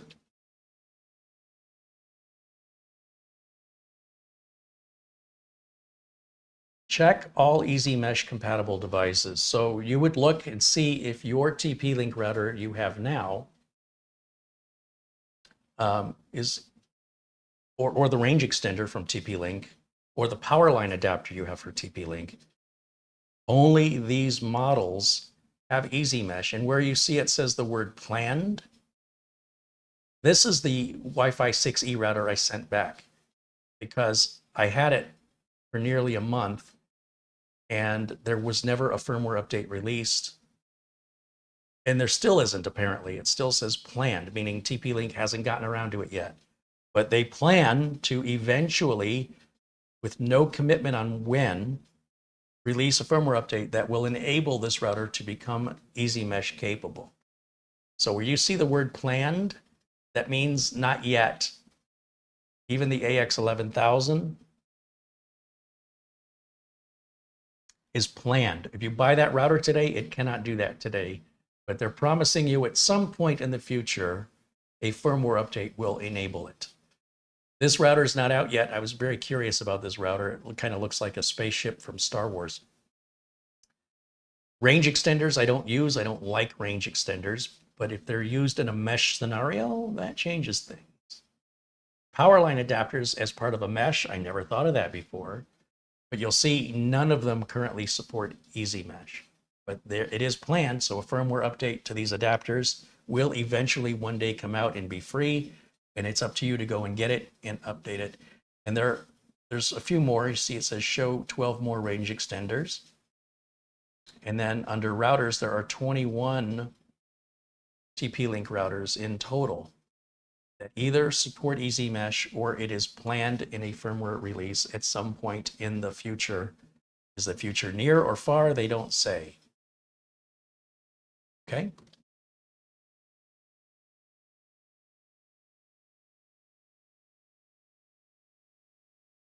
Let me look back through.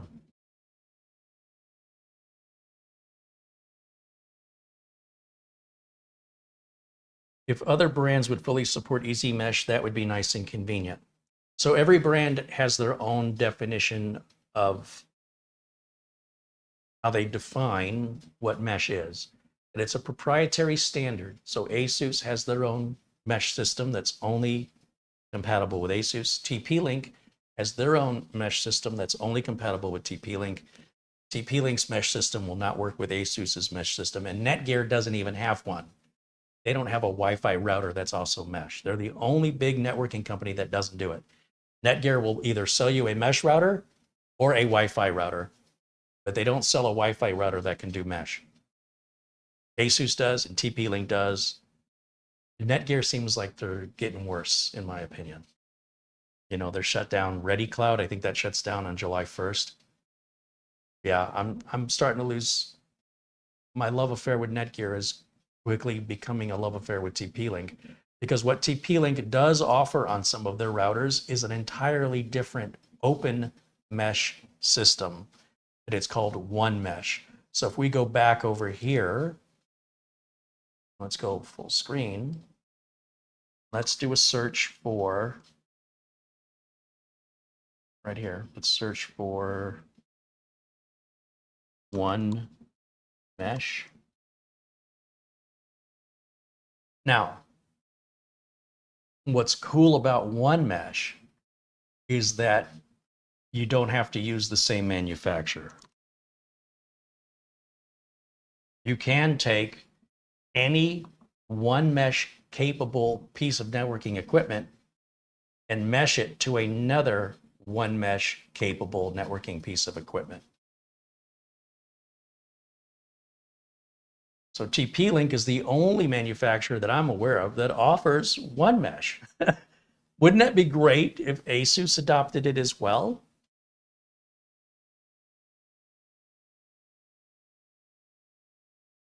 So One Mesh and Easy Mesh are two different and incompatible mesh systems, which is ironic because One Mesh is supposed to be one mesh for all, regardless of the manufacturer.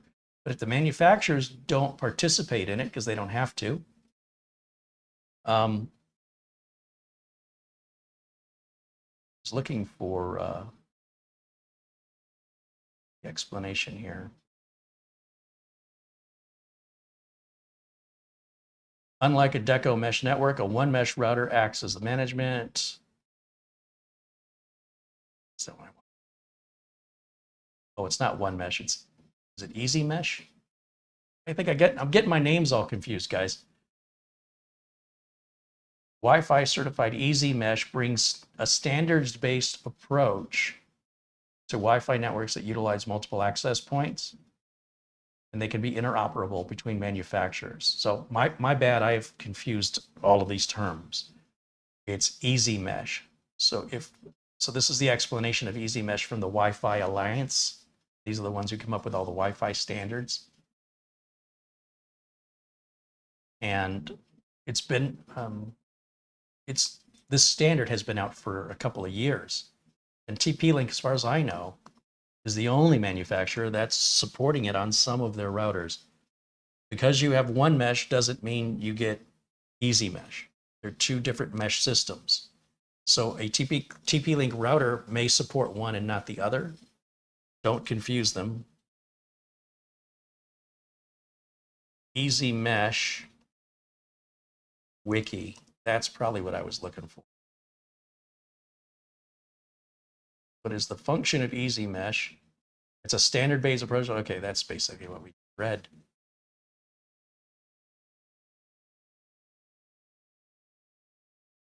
It's a standard so that you can utilize different manufacturers to create your own unique mesh. So wouldn't it be great if Netgear and ASUS participated, and I could have a Netgear router in one room, an ASUS router on a different floor, for example, and a TP-Link router and the opposite side of the house, and then put them all in mesh mode so they all communicate and be a signal, very strong signal throughout the entire building, no matter where I go, and that automatically passes the signal of the wireless device that I'm connected with, like my tablet or my phone, as I walk around the building.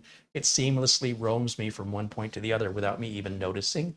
And that could be the equipment I currently have. So I could use the Netgear router I have already, or the Asus router I have already, but none of them support Easy Mesh, only TP-Link does.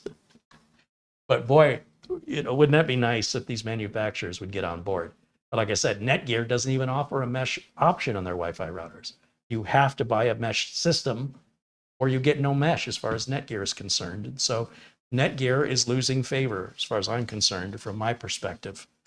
They're no longer a value proposition they used to be when many Asus routers and many TP-Link routers have their own mesh system where they can communicate with Wi-Fi extenders and power link adapters and create your own mesh without buying a mesh system. What a mesh.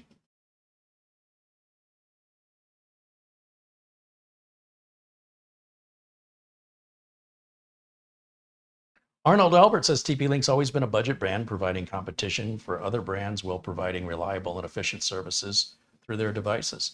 Agreed, yeah. And this is only $599 and first to market. I don't see a Wi-Fi 7 router from Asus on the market yet, and I don't see one from Netgear on the market yet.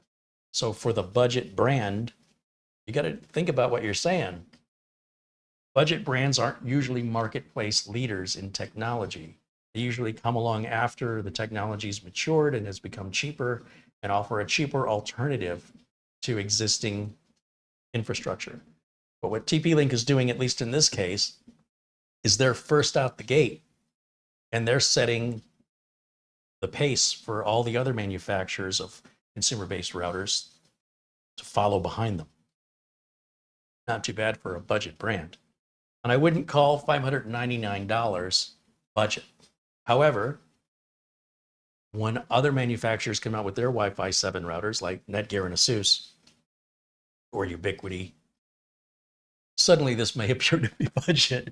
It doesn't to me right now because there's really nothing to compare it to, and it's pretty expensive. But expensive compared to what? Expensive compared to other routers in general.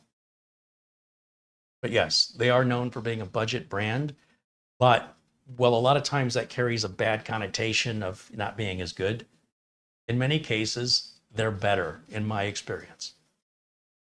I've recommended TP-Link routers generally to average consumers and small businesses that are not requiring a lot of heavy technical control over the router.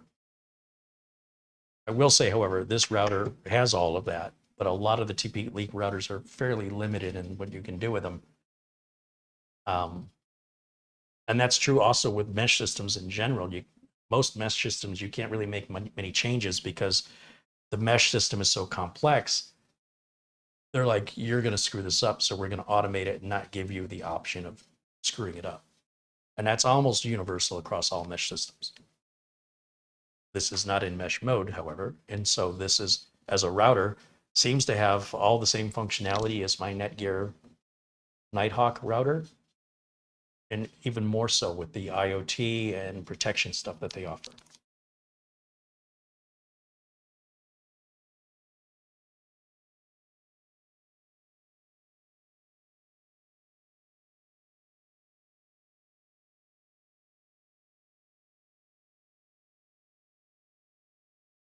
Chris Johnson said he's waiting on DOCSIS 4 implementation before I change my modem and router, unless, of course, something catastrophic happens.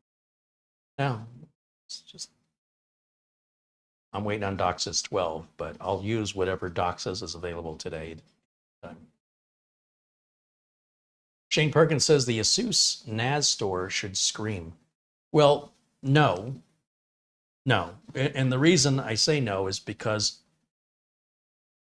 2.5 gigabit networking is completely saturated. And I mean completely saturated at 300 and some odd megabytes per second. And I'll tell you what that is once I get it all set up. I'll be able to tell you confidently.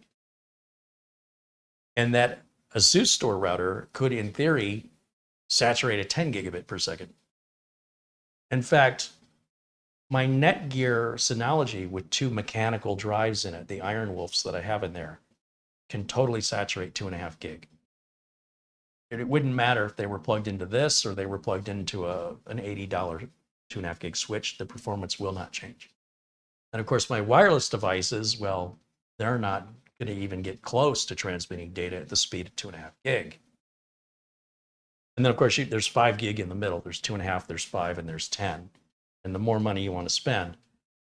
But the limitation of performance is bottlenecked by that network cable.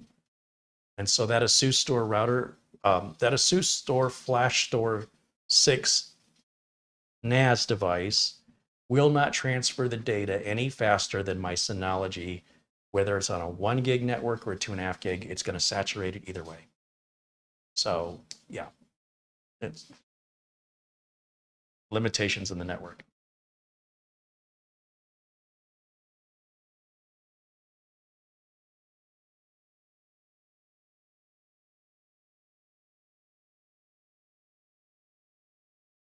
Barry reminds me I was going to check to see if the display would change on the front if it lost internet.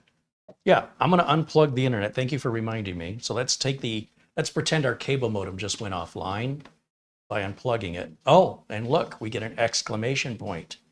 So once again, if I'm in the middle of working on something and my internet goes down, I don't know, is it my computer? Is it my switch? Is it my router? Is it my modem? Is it on my side? Is it on the cable provider side? Is it just me, or did it go down for all my neighbors? The very first thing I'm going to do, and it's the very first thing I always do, is go look at the router. But usually you have a little light on the router that with a symbol that's like a globe that tells you you're online. And if that light is lit up and it's green, everything's good. Or blue or whatever. If the light is lit up, it's good. If the light is out or the light is red over that little globe icon, that means there's no communication out to the internet. And those lights can be very small, and there's a whole bunch of lights on the front of most routers, and I'm not sure which light is for which thing, and then I got to get my glasses and a flashlight because the router's tucked in a dark corner. And I got to look and see. But here, this is real obvious. And even on the TP-Link mesh system, they'll have a light on the top of each tower. And that light is normally green, I think. But if I happen to be walking by and I see the little light on top of the tower is red, I know that it's not on my side. That means the internet is down for the building. So it's a very quick way to know, should I start diagnosing my computer? Should I start diagnosing my home network? Or is this something outside of the building that I can't fix and I shouldn't try and fix it? Because all I'm going to do is break things that are not broken. I'm going to break them, trying to fix something that doesn't need to be fixed. And this tells me that. This tells me either my cable modem needs to be unplugged and then plugged back in again to reset. And if that doesn't change anything, then the next step is either to be patient and wait, or to pick up the phone and call your internet service provider and say, hey, my internet's out, what's up? If they want you to verify that it's not your computer, you just tell them, I can see all the lights are out on the cable modem, or on my router, it's signifying that there's no signal. Now, usually your internet service provider doesn't care about your router unless you're renting it from them. They're going to tell you plug something directly into the back of the modem and see if your internet comes back up. Right? And you could say, okay, you know, the lights on the front of the modem aren't lighting up. Normally I get a bunch of lights, and now I just have a power light and then a blinking light that like it's trying to connect and nothing's happening. Can you tell me if there's an outage in my area? And most of the time, in my experience, once they look it up, they're like, yeah, they're doing some work over in your area. Anyway, let's plug this back in, back where it was. And then it'll reassign an IP address back over to it. And then we should see that exclamation point change.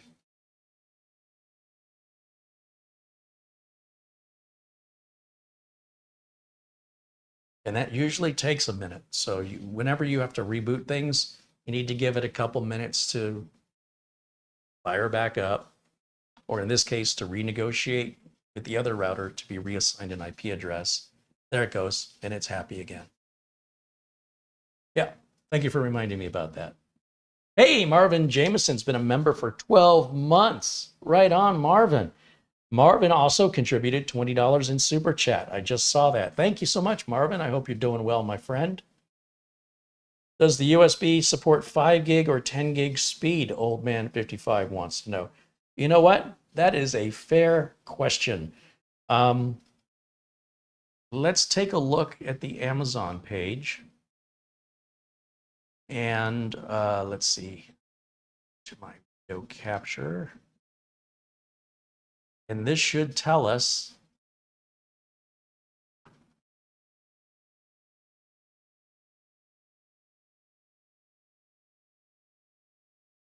somewhere in the specifications here.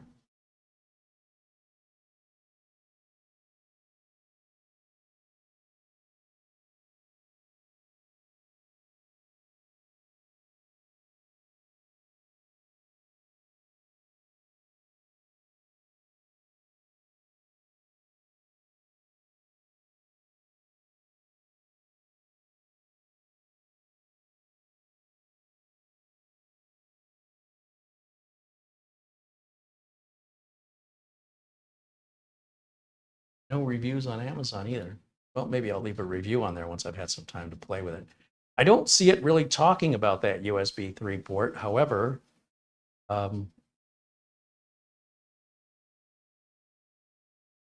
let's do this.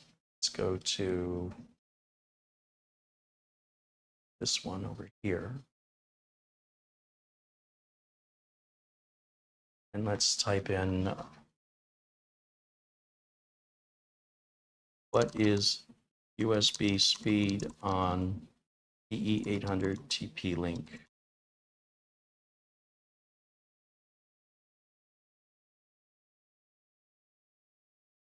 says it's USB 3.0. It doesn't say it's 3.1 or 3.2.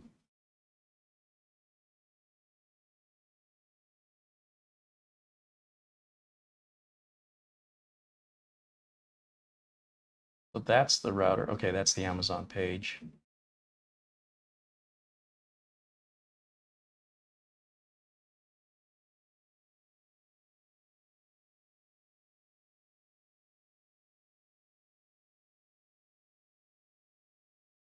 Shane Perkins says with the 10 gig LAN support that the ASUS FlashStore 12 has, along with 10 gig to this, that the ASUS store should scream.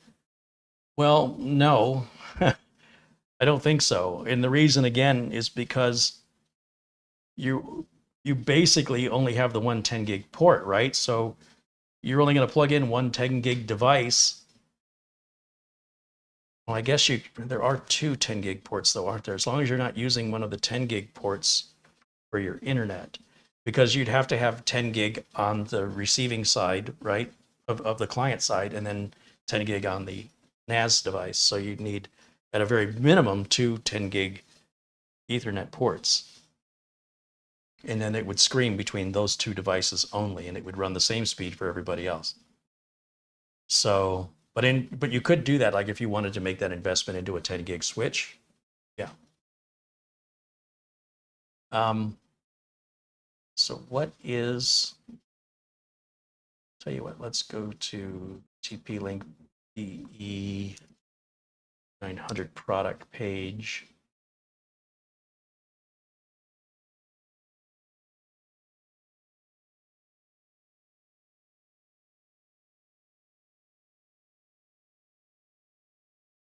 This looks exactly like what we looked at Amazon. This is the same stuff. More on HomeShield and HomeShield Pro. And clients and server, easy setup to protect your children, easy firmware upgrades, new connection notifications. Just says USB 3.0. It's not telling us the speed of that.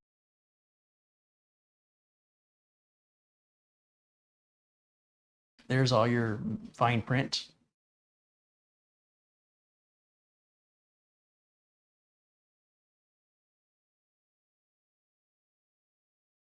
there is probably, we go to support.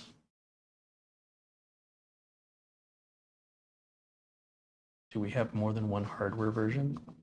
Well, there's a version 1 and a 1.6. Which one do we have? Just came out. How can they have two different hardware versions already? Look on the sticker on the back of the unit. It should tell us our hardware version. Whoops. It says version 1.0. Isn't that interesting? So I wonder what the difference is with 1.6. We're version 1.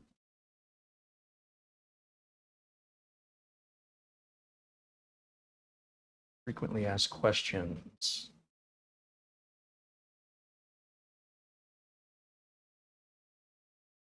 Download center. Support videos. Firmware apps. What are the apps? TP-Link Tether provides the easiest way to access and manage your network. Oh, I've used TP-Link Tether before. I showed that when I was reviewing the other, the Wi-Fi 6E TP-Link router that I sent back. Manual, here's what we need. User guide, quick installation. I want the user guide. That should give us what we're looking for. Let's Control F. No, should be a search up here we can use. Search for USB.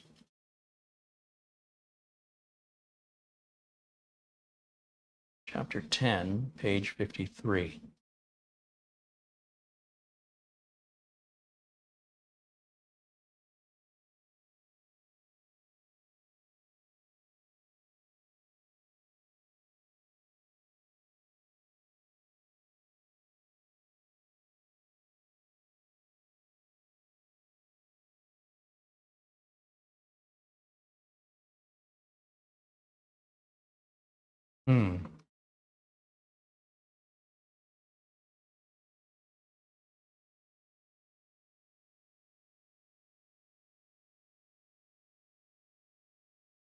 Feel free to download the PDF manual.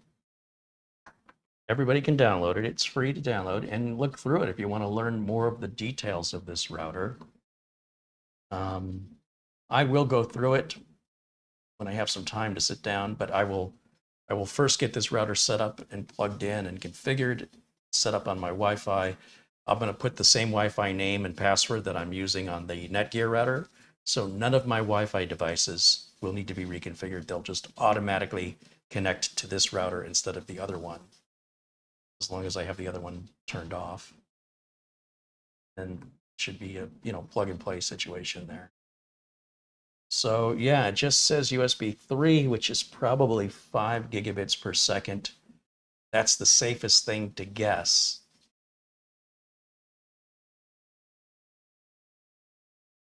Which is kind of a shame. You'd think it'd be USB 3.2.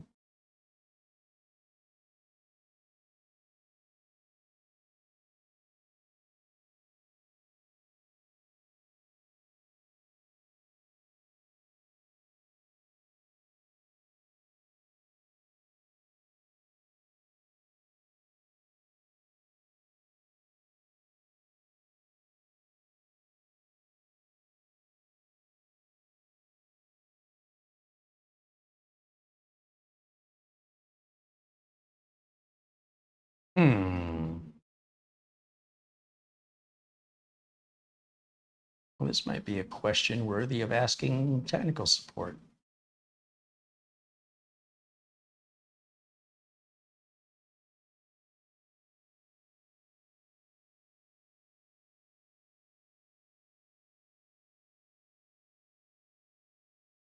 You would think that that information,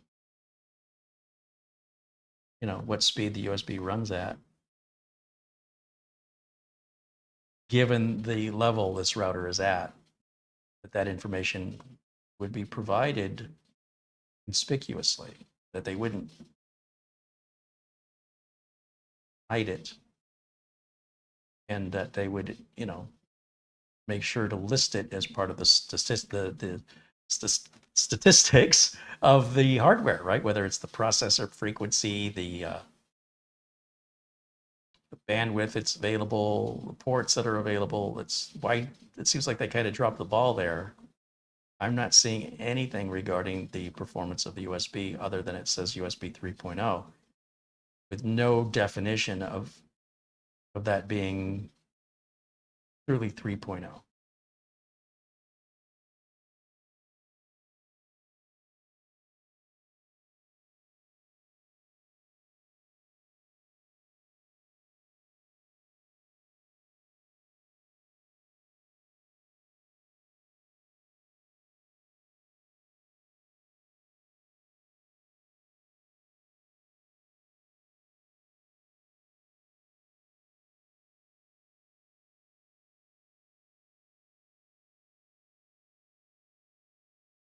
Yeah, that's interesting. I guess I'll have to ask support. But it looks like 5 gigabits per second if I had to take a guess.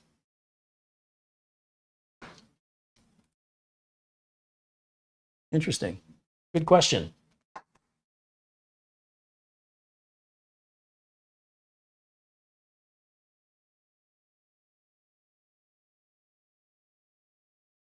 Just to check, since this is not available at amazon.co.uk, would a US version work in UK, maybe with a different Mickey Mouse power socket plug? Most of these devices are auto switching for standards, and they simply just change the cable for the region. But I don't know the answer to that question. So that's another good question we can ask the folks at TP-Link if this will auto switch.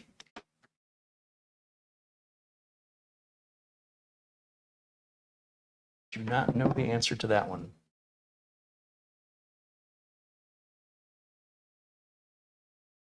Old Man 55 said, my 7-year-old PC has USB 3.1 Gen 2. I thought by now Gen 2 would be standard. I would think they would have put USB 4 on this, honestly, given that it's such a flagship product. But there is a model above this that's not out yet, the BE900. Maybe that'll come equipped. I don't know. Not sure. And that's not something they can fix with a firmware update. That's a physical chip on the board. So whatever USB it comes with is what you're going to get.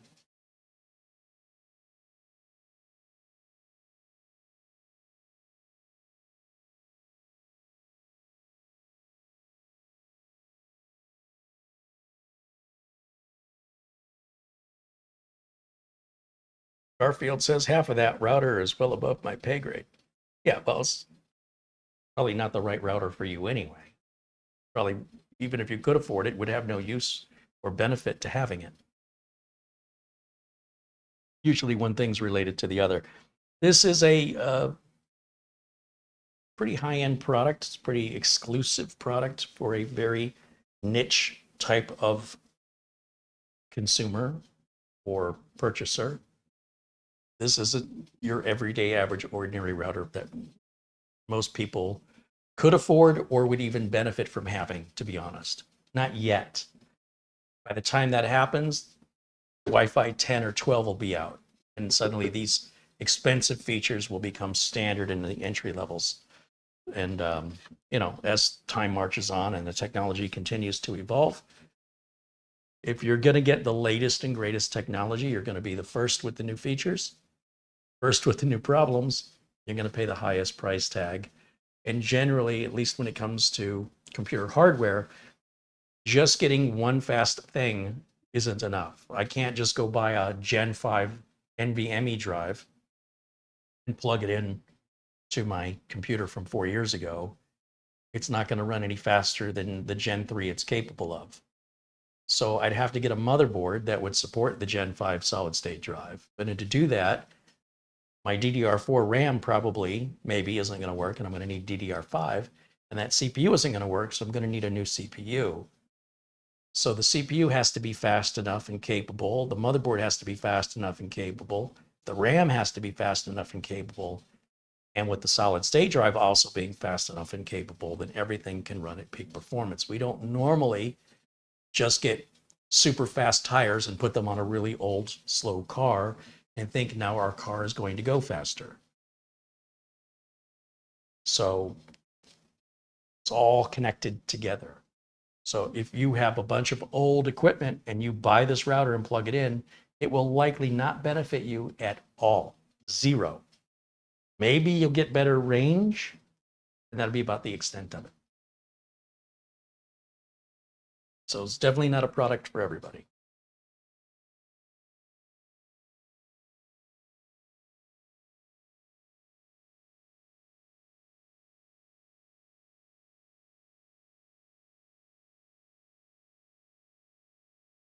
All houses download the data specs.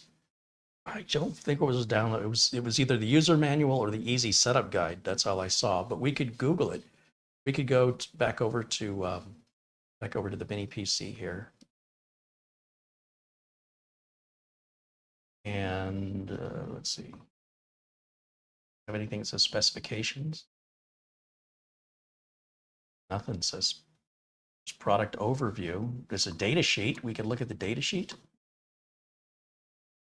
This is pretty close to the specifications that we're going to get. Just says USB 3.0 port.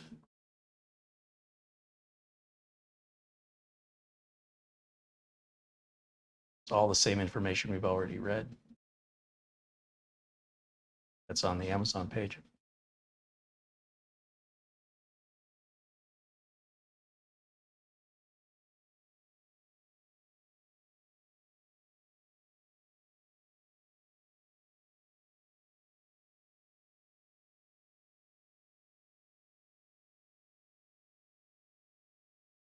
Here, specs right here.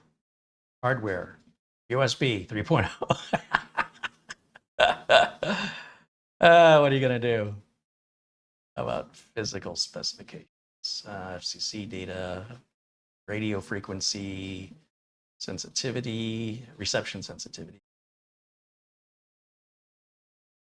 operating temperature. They're just not offering us that. It's a good idea. You'd think if it was going to be anywhere, it would have been in here, but for some reason they have omitted that. They don't even talk about it. Just USB 3.0, which I guess is whatever that's defined as, which is, I think, is it 5 gigabits per second?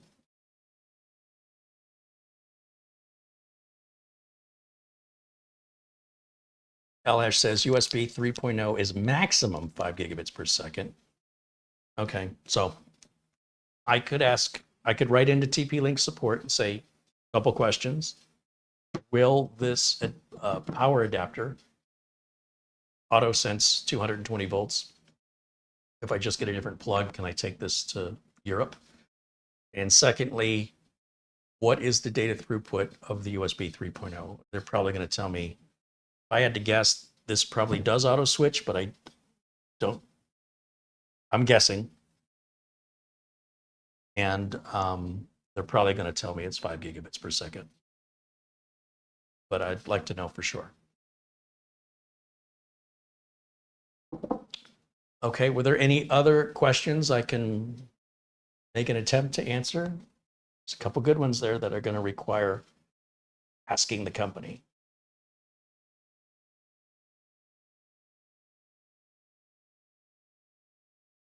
What are your thoughts on using the DFS channels for Wi-Fi? What do you mean by the DFS channels? I don't know what you're referring to.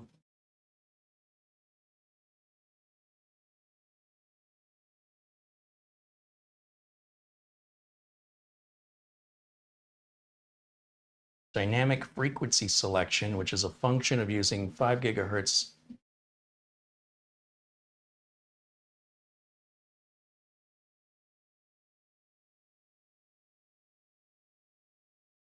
So what I'm saying about DFS is usually it's those high frequency, the 5 and the 6 gigahertz. Those are really there as a means to cut through all. If you've got a lot of 2.4 gigahertz network traffic, or you've got a lot of 5 gigahertz network traffic, there's a lot of Wi-Fi devices around you, then using the DFS channels would benefit you because you'd be putting yourself onto a different channel than everybody else, so it's not as crowded. So if that's your scenario, then yes. If it's not your scenario, then no. I haven't heard it called DFS before. That's a new phrasing. Usually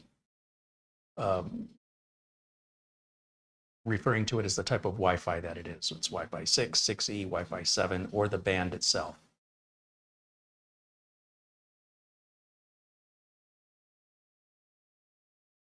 So you would just want to use specific channels yourself.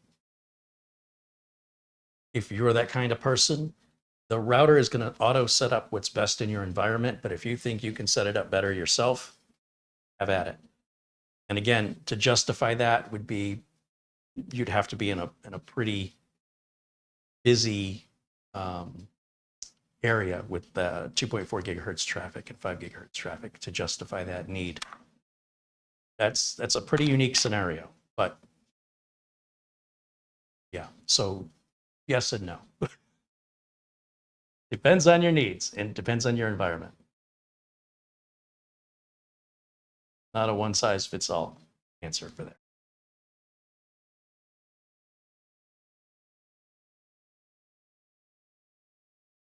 Can it run Doom? Don't know, don't care. What mesh devices can you use with this router?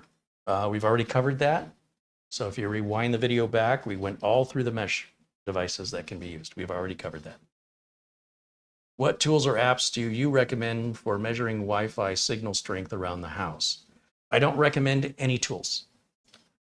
So many people are caught up on letting machines do the thinking for them. It never occurs to them to think for themselves. That's my personal opinion on the matter. When you have a Wi-Fi device, if it's your phone, a tablet, a laptop, you're going to have a signal strength that appears. That's the tool I use, is looking at the signal strength of the device. Because you have to understand that when you're dealing with a Wi-Fi signal, it's not necessarily the router's issue, but rather the device that you're connecting with on the other side. So for example, if I have a bullhorn and I shout into the bullhorn, "Can you hear me?" And you're way at the other end of a field. You say, yeah. Because you don't have a bullhorn, I can't hear you back. That doesn't mean you have to tweak anything on my side. That's on your side. So when it comes to measuring signal strength and Wi-Fi signal performance, that's going to be told to me by the device, and I will see it consistently if it's not a device issue. So in other words, if I'm only connecting one Wi-Fi device, and it's only that one device that I have to check the Wi-Fi signal against, I don't really have any way to know if it's on the router that can be improved or if it's on the device. I would need a second device and a third device, put them in the same area and connect to the same router and see if they give me the exact same signal strength or if they give me completely different results. If they give me different results, that tells me it's on the client side, it's not on the router side. So that's why, using these tools for the most part is a complete waste of time. There are exceptions.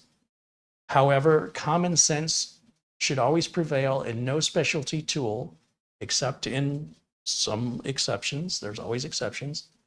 You don't need a Wi-Fi analyzer. You don't need any special tools. You need to use your brain. You need to use common sense, and you need to figure out, hey, maybe this 10-year-old device is the problem with the signal, not the new flagship router. When you turn these routers on, they're going to self-configure. They auto-configure to the right channel. Now, TP-Link has a free utility that you can download that will look at your area and tell you what are the best channels for you to be on. That's completely free. But those channels you should already be on because the router should have already selected them. And you should know that as your neighbors add equipment or turn things on or off, that you could run that test 3 times throughout the day and get 3 entirely different best channels depending on what items are being turned on around the homes or other apartments that you're surrounding you. It's not like things are on and they never change. They can change daily, hourly, weekly, monthly. You don't know what other people are doing and when they're activating new equipment, or, maybe my neighbor bought a car and that car has a hotspot in it. And you can imagine my frustration when my Wi-Fi network suddenly goes terror. It's normally fine, never had a problem, ever, never had a problem. And all of a sudden, I get this weird problem, and I'm looking at the equipment, everything's fine. That's weird. And then when my neighbor shuts his car off or drives his car away out of range, my Wi-Fi is fine again. So apparently his car, when he's turning the car on and he's across the street, if he's like got the car on, sitting in his car, idling in the driveway, talking on the phone, my signal goes down into the tubes because he's conflicting on the same channel as I am. And then when he shuts the car off or he drives away, then I don't have the channel conflict anymore. That was not an easy thing for me to figure out, and there's no Wi-Fi tool that was going to point me into the solution for this. But eventually I was able to put it together and noticed every time that he arrived in his new car or that he started his new car and he was leaving, he was getting on the same channel as me. So once I realized that, I just went into the router and changed the channel. And I used, like the TP-Link, it'll tell you what are the good channels. And ideally, the best time to run that tool is when you think you're having a Wi-Fi problem. Don't wait an hour later, because that car, for example, isn't going to be there an hour later. So then I'm going to look and it's not going to see any issues. It's going to say the channel you're on is fine. There's no reason to change it. That's why I'm not a big fan of these tools. I'd rather just use my brain.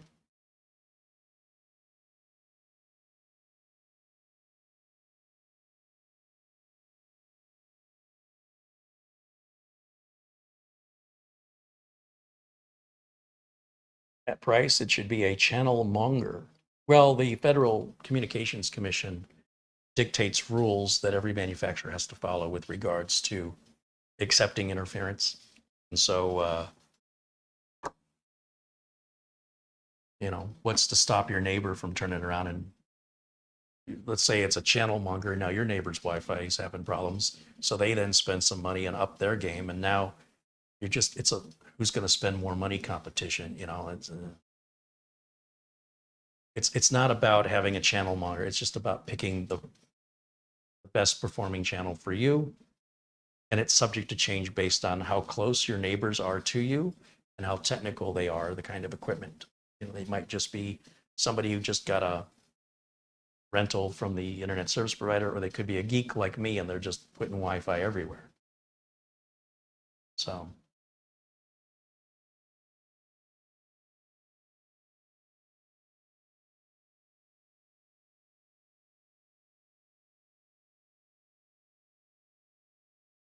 New Mind says channels don't really matter unless for gaming. No, that's not true at all.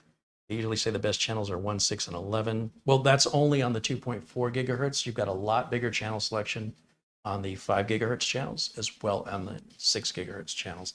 They're all entirely different depending on which band we're talking about. You're fixated on only the 2.4 gig band and you're fixated on gaming.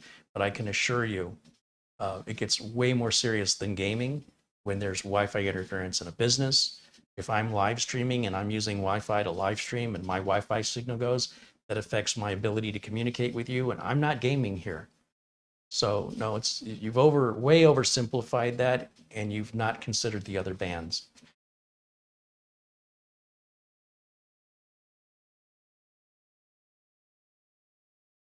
Chris Garrett said that router reminds me of an old Dell XPS from like 2007. Yeah, shrunken down.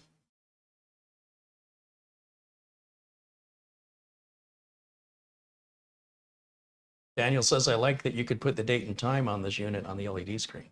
Yeah, I think it'd look cool with my logo back here on there. I'm going to try and figure that out just for fun. All right, it's little after 3, about 20 after 3 o'clock in the afternoon here in Phoenix. So we've been on for 2 hours and 20 minutes. And I think that's a good place to wrap it up. I'm going to configure this router the way I want it configured. I'm going to then replace my Netgear router with this router, and I'm going to start using this router and only this router and see what it's like to live with day to day. See if I notice any range improvements or performance improvements. I don't think I will because I don't have any range issues with the router I have now. So if this is extending that range even further, I won't even know because I don't have any range problems.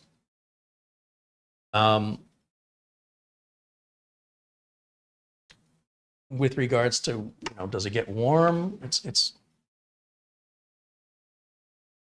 lukewarm, but it's not as hot as that other TP-Link. That thing got really, really hot. I didn't like that. I also don't need to add more heat to the inside of my house when it's already over 100 degrees Fahrenheit outside and I've got the air conditioner blasting. I don't need a little heat generation device in the corner. So that was another reason I sent that back. If I lived in a cold climate and that's extra heat, I'll take it, but I didn't need that in my life. So far, this is operating much more along what I would expect it to do, temperature-wise, how it feels. Remember, I'm going off how things feel. Too many people in the world today, in my opinion, are too busy looking at and believing and trusting in numbers they're seeing on a screen. I don't live my life believing what machines tell me, and I never will. Machines are wrong all the time, and the machines can only know what we tell them. That's their problem. So if we never told it to the machine, or we never instructed the machine properly, then the machine's going to kick back what we call garbage in, garbage out. It's going to kick garbage back out. So because I'm not a machine and I have the freedom of thought and intelligence and common sense, I don't look to tools to replace me as a human being, because they will never, ever exercise the kind of judgment against themselves that they were instructed on how to do by another human being, that compared to what I can do and what my expectations are and how things feel. Computers can't feel. Virtual reality is numb. Try eating a virtual sandwich or drink some virtual water and let me know if that satisfies your hunger and your thirst. It's fake. It's pretend. It's virtual. It's numb. It is without feeling. So I think this is becoming a very important thing to remind people about, that, well, the machines can do work on our behalf. When it comes to determining performance, range, or even trying to figure out and diagnose something that's wrong, there is no better tool than your brain, period.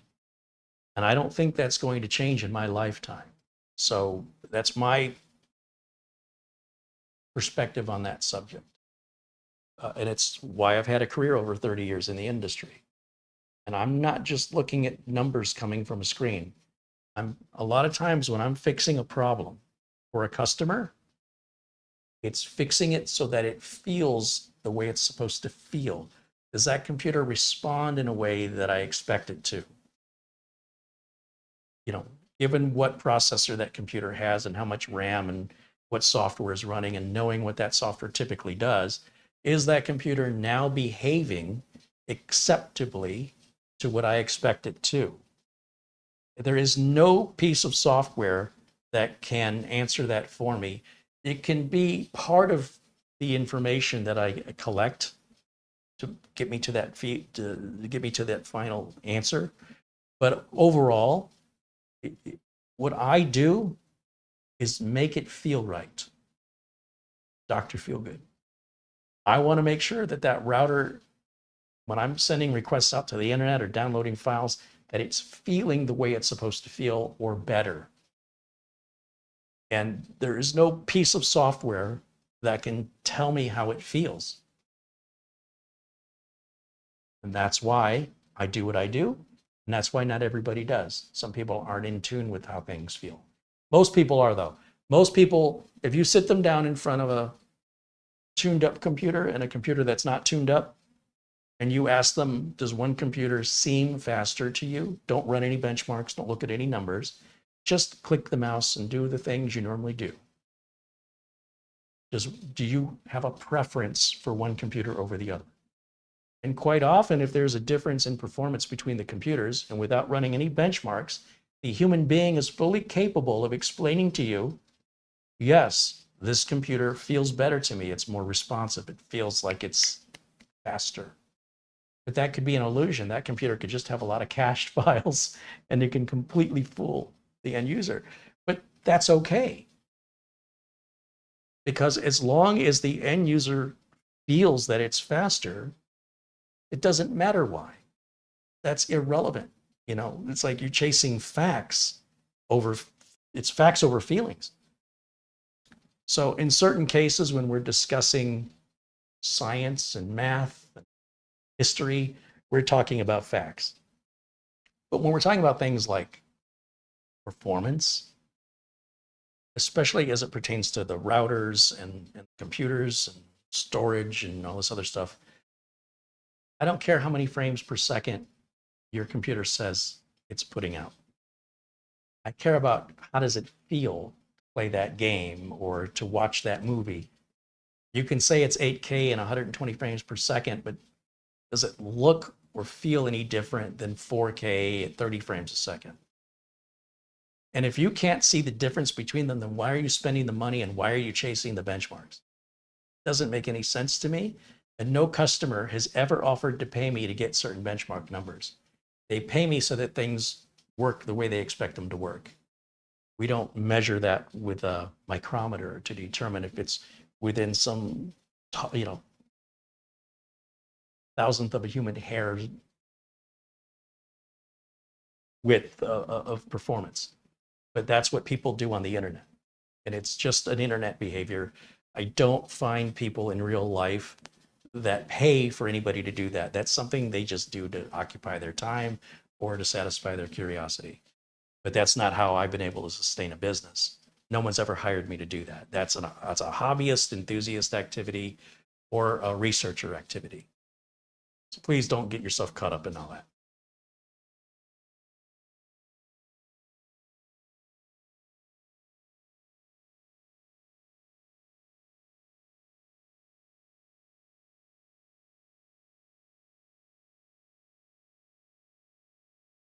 But you're going to see that on YouTube here all the time. You know, you're going to see people overclocking and they're just chasing benchmarks, testing video cards to determine which video card is best. That's nonsense.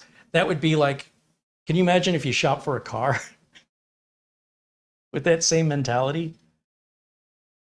You go to the car lot, you see all these cars in the parking lot, and you open the door and you go, well, that speedometer only goes to 140. I don't want that car. You go to the next car, that speedometer goes to 160. I don't want that car either. Here's a car, let's look at this one. This one, the speedometer goes to 220. That's the car I want.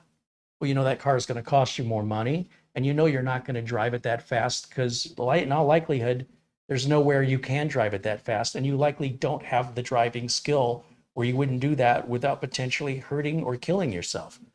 But that's how people shop for computer stuff, or that's the kind of content they're looking for on YouTube, or even on other vlogs and blogs where they're writing about all this technical minutia that, well, for a nerd that's interested in technical minutia might be fascinated. For your average ordinary human being, it's meaningless. Having that information in many cases just leads to you not being happy. You're like, well, that's not good enough. But yet your happiness should be defined, in my opinion, over how reliable the computer is, over how responsive the computer is. Is it doing what you want it to do in an acceptable length of time? Or are you just fascinated with chasing numbers and it has nothing to do with how you use the computer, nor do you have any justifiable use of the computer that would benefit you from getting those numbers? You're just chasing numbers. And that to me is an extraordinary squandering of your precious time here on the planet, which is ironic when you think about it. You're so busy caught up in all the little technical minutia of getting one more frequency that you're squandering your precious time here on the planet that you'll never get back. Which one of those two things really matters? However, if that's a form of hobby or entertainment for you, have fun. But if you're a regular viewer trying to glean information from reviews and other things you're seeing from creators on the internet, most of those creators are extremists. They're not regular average users using their computer or their network in a regular average way. So if you want to be an extremist and you have the time and the money to do that, YouTube is the ideal place for you when it comes to tech stuff. But if you want practical, pragmatic, down-to-earth, what's this worth? What's my return on investment? If you're going to ask the same question a business asks, how does this benefit me to have this? So what if it's faster? So what if the range goes further? If I'm not having performance issues or range issues now, it's not something that would benefit me to have. So I just want you to think about that, and that way you can be happier, I hope.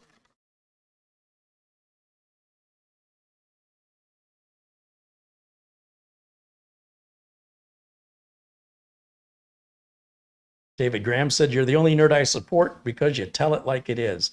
Yeah, I don't know why that's so uncommon. I don't know why what I do is so unique. But I'll tell you, if the average technical person out there shared this attitude, I would not feel any need to do this. I'd be doing something else. So Jason H88 said the bottom line is in buying a computer or a car is how does it feel? Exactly. You've got to get behind the wheel and you've got to take it for a test drive. It doesn't matter what size engine it has under the hood if the ride is uncomfortable, if the seats are uncomfortable, if the car doesn't have the garage door opener you want, built into it. If the car's difficult to see out of, it has massive blind spots. If the car sits really low to the ground and, it's going to be difficult with all the road debris here in Phoenix that you're not going to end up breaking the bodywork on the car because you ran over something that fell out of the back of somebody's truck, or that it's going to be expensive to repair. Are you going to enjoy your time behind the wheel? Or are you buying the car strictly to impress other people? And it's a car you hate. It's a car you can't afford, but it's a car that says to the world, look at me. It's your money. And if that's how you want to spend it, go for it. But I would never advise anybody to spend their money like that. But there's nothing illegal about it. I just think it's poor decision making, bad judgment. That's my opinion.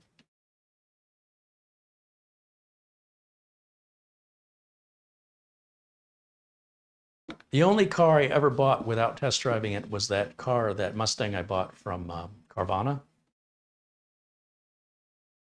And I sold that car because I didn't like it when I test drove it. And Carvana says, well, you have 3 days to return it. And I thought, well, I need more than 3 days. This is a big decision.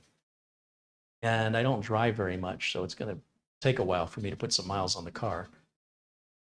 And the more I drove the car, the worse it got. I thought maybe I'd warm up to it, but no, the exact opposite happened. The more I drove it, the more I didn't like it. What I thought was uncomfortable became excruciatingly uncomfortable. And, because I bought that car without test driving it, and I needed time to evaluate whether or not I was going to warm up to it, my choice was, do I keep making the car payment on this car and the insurance payment for a car I don't like? Or do I sell the car, take a $4,000 or $5,000 hit, and chalk it up as a $4,000 or $5,000 lesson and never do that again?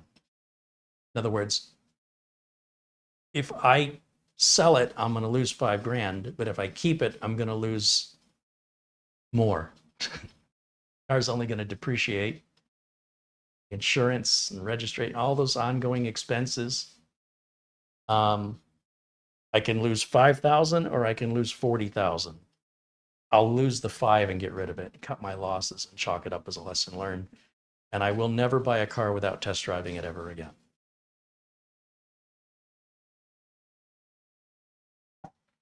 But that's me. That's my experience. And if it cost me $5,000 to learn that lesson, it's worth it because I won't make that mistake again, and that'll save me money in the long run. And by the same token, we don't know how a Wi-Fi router is going to perform in your environment. Nobody can tell you that. Nobody can tell you if you're going to get better range. Nobody can tell you if you're going to get better performance.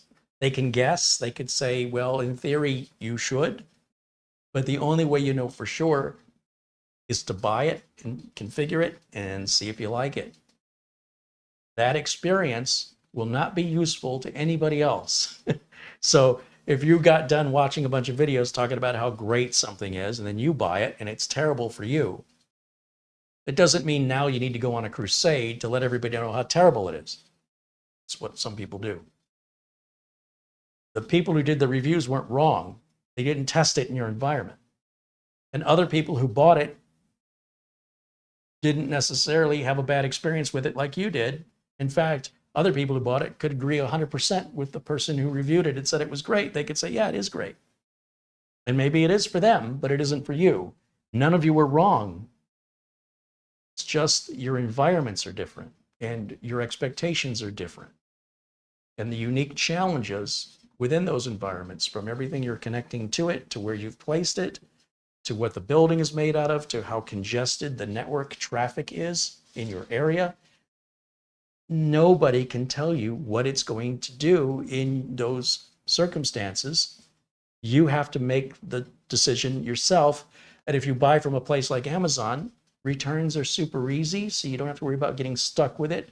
In general, as an Amazon Prime customer, I get 30 days to test things. So those routers, those Wi-Fi 6E routers, I was very slow on how I tested them because I didn't want to make a rash decision. I still get a full refund as long, if I return it on day 3 or if I return it on day 29, it's the same refund. So why not keep it the full 29 days? Try and see if it's me that needs adjustment, or is it just the device isn't suited for me and my environment very well. And in both cases of those two Wi-Fi 6E routers, based on their price and based on my experience with them, I got no benefit from them at all and just put my old Wi-Fi router back and sent those other two back. Those were $500 a piece, so it's a significant chunk of change. But I had them for almost a full month. I didn't have to make the decision quickly. Haste makes waste, as they say.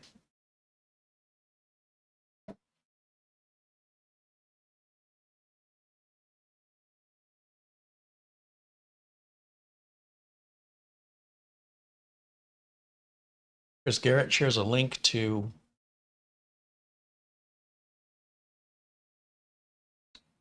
oh, look at that. I see what you're saying. Pull it up over here. That's a nice catch you got there. Did you notice that? Where did it go?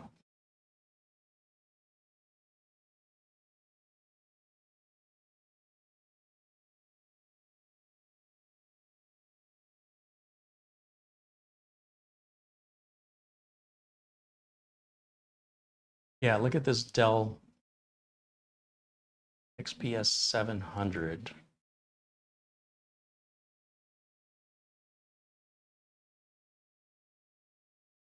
Images.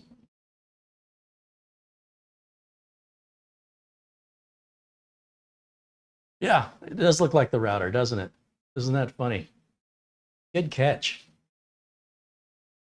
Yeah, that brings back some memories. I remember that Dell XPS. Seen a few of those in my day.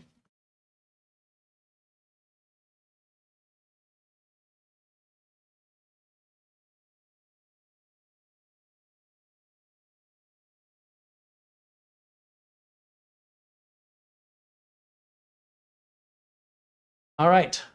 Well, I will say thank you again to my friends in blue and in green for supporting the channel as you do, as well as to the contributions and super chat from Marvin Jameson and Madi Yoel, Sarge Tech. Oh, I missed Barnsey Breaker contributed 119 Norwegian krona. Thank you, Barnsey. Sorry I missed that. He says, hey, Carey, here's a little support. Keep it coming. Yeah, I apologize. I didn't see that earlier, but thank you. Paul O'Brien. Thank you guys so much. And David Graham became a new member here. Welcome, David Graham, to the Tech Club. Marvin Jameson is a member now for 12 months, which is awesome. Peter VZ became a new member. Welcome to membership. Is it Peter? You say Peter? And Rip City Raider is now on his second month of membership. That's awesome. So the membership gives you access to Monday's members only videos. Then when time permits, I'm trying to make some members only content that gives members the first access to the video. And then my goal will be like to release the video to the public 24 hours after it airs live, but just that the members can interact and see it first and see it live. So I'm trying to do things for the members just for them because they're doing something just for me. And that's a nice relationship. I really appreciate that you guys make this possible. This router was not sent to me by TP-Link. It was paid for with your contributions. And with your contributions, I use that money to buy more stuff that I can display here and go over, show and tell, a review. I'm trying to get my hands on some broken mini PCs. And I think, you know, if they're all the same make and model, I can use donor parts and at least get a couple of them working and make some videos on how I diagnose and repair that. And then when I'm done with them, I'll give them away. And that's all done again through the funding provided by you, the viewer. So thanks to those contributors. If you enjoy the content and you don't contribute financially, just know that those who do are the ones that make this content possible. I would not have been able to make it otherwise, and then you wouldn't have had it to watch. So when you see these folks in the chat, please tell them thank you, because they represent less than 1% of my viewers, and they make it possible for the other 99% to enjoy the content with no expense or sacrifice. So that's how much I appreciate that. I will see you all again very, very soon. Links for the product are in the video description, as well as the Windows and Office keys that are sold very, very inexpensively, are guaranteed to work. They have guaranteed support. RoboForm, 30% off RoboForm subscription for new RoboForm customers. It's a password manager. If you've never used one, you'll wonder how you ever lived without it. My Amazon store link is also there. You can make any purchase from Amazon. If it's my link that took you to Amazon and you purchase anything from computer equipment to toilet paper, I make a small commission, but I don't know who you are and I don't know where you are. All I know is somebody used my link to make purchases and how much they spent and how much of that is my commission. That's how I know how much Amazon owes me. If you don't tell me you did it, I don't know that you did it. And so I appreciate those of you that use my link when you're shopping at Amazon for literally anything, because you're contributing anonymously and it's not costing you any more money than not using my link. It's not changing your shipping. It's changing nothing. All it's doing is it's kicking a little commission back to me. And it's a little teeny tiny bit of commission. But if a lot of you do that for stuff you were going to buy anyway, well, that money goes right back into Amazon so I can buy more things. So anyway, that's how the business model's been working, so I can avoid, you know, traditional sponsorship, making commercials for companies like all the big tech channels do. And there's nothing wrong that they do that. It's just not what I want to do. I don't have any interest in having a corporation tell me what to say. for what I'm allowed to say. That's just me. Thanks for hanging out. Hope you enjoyed today's video. I'm going to get this router set up. I'm going to start using it, and I'm going to follow this review up with a part 2 once I've got some time with it under my belt. And I'll also verify those questions to TP-Link support regarding 220-volt compatibility and the data transfer speed on the USB 3 port. Thanks for watching, and I'll see you all again very, very soon. Till next time, bye for now.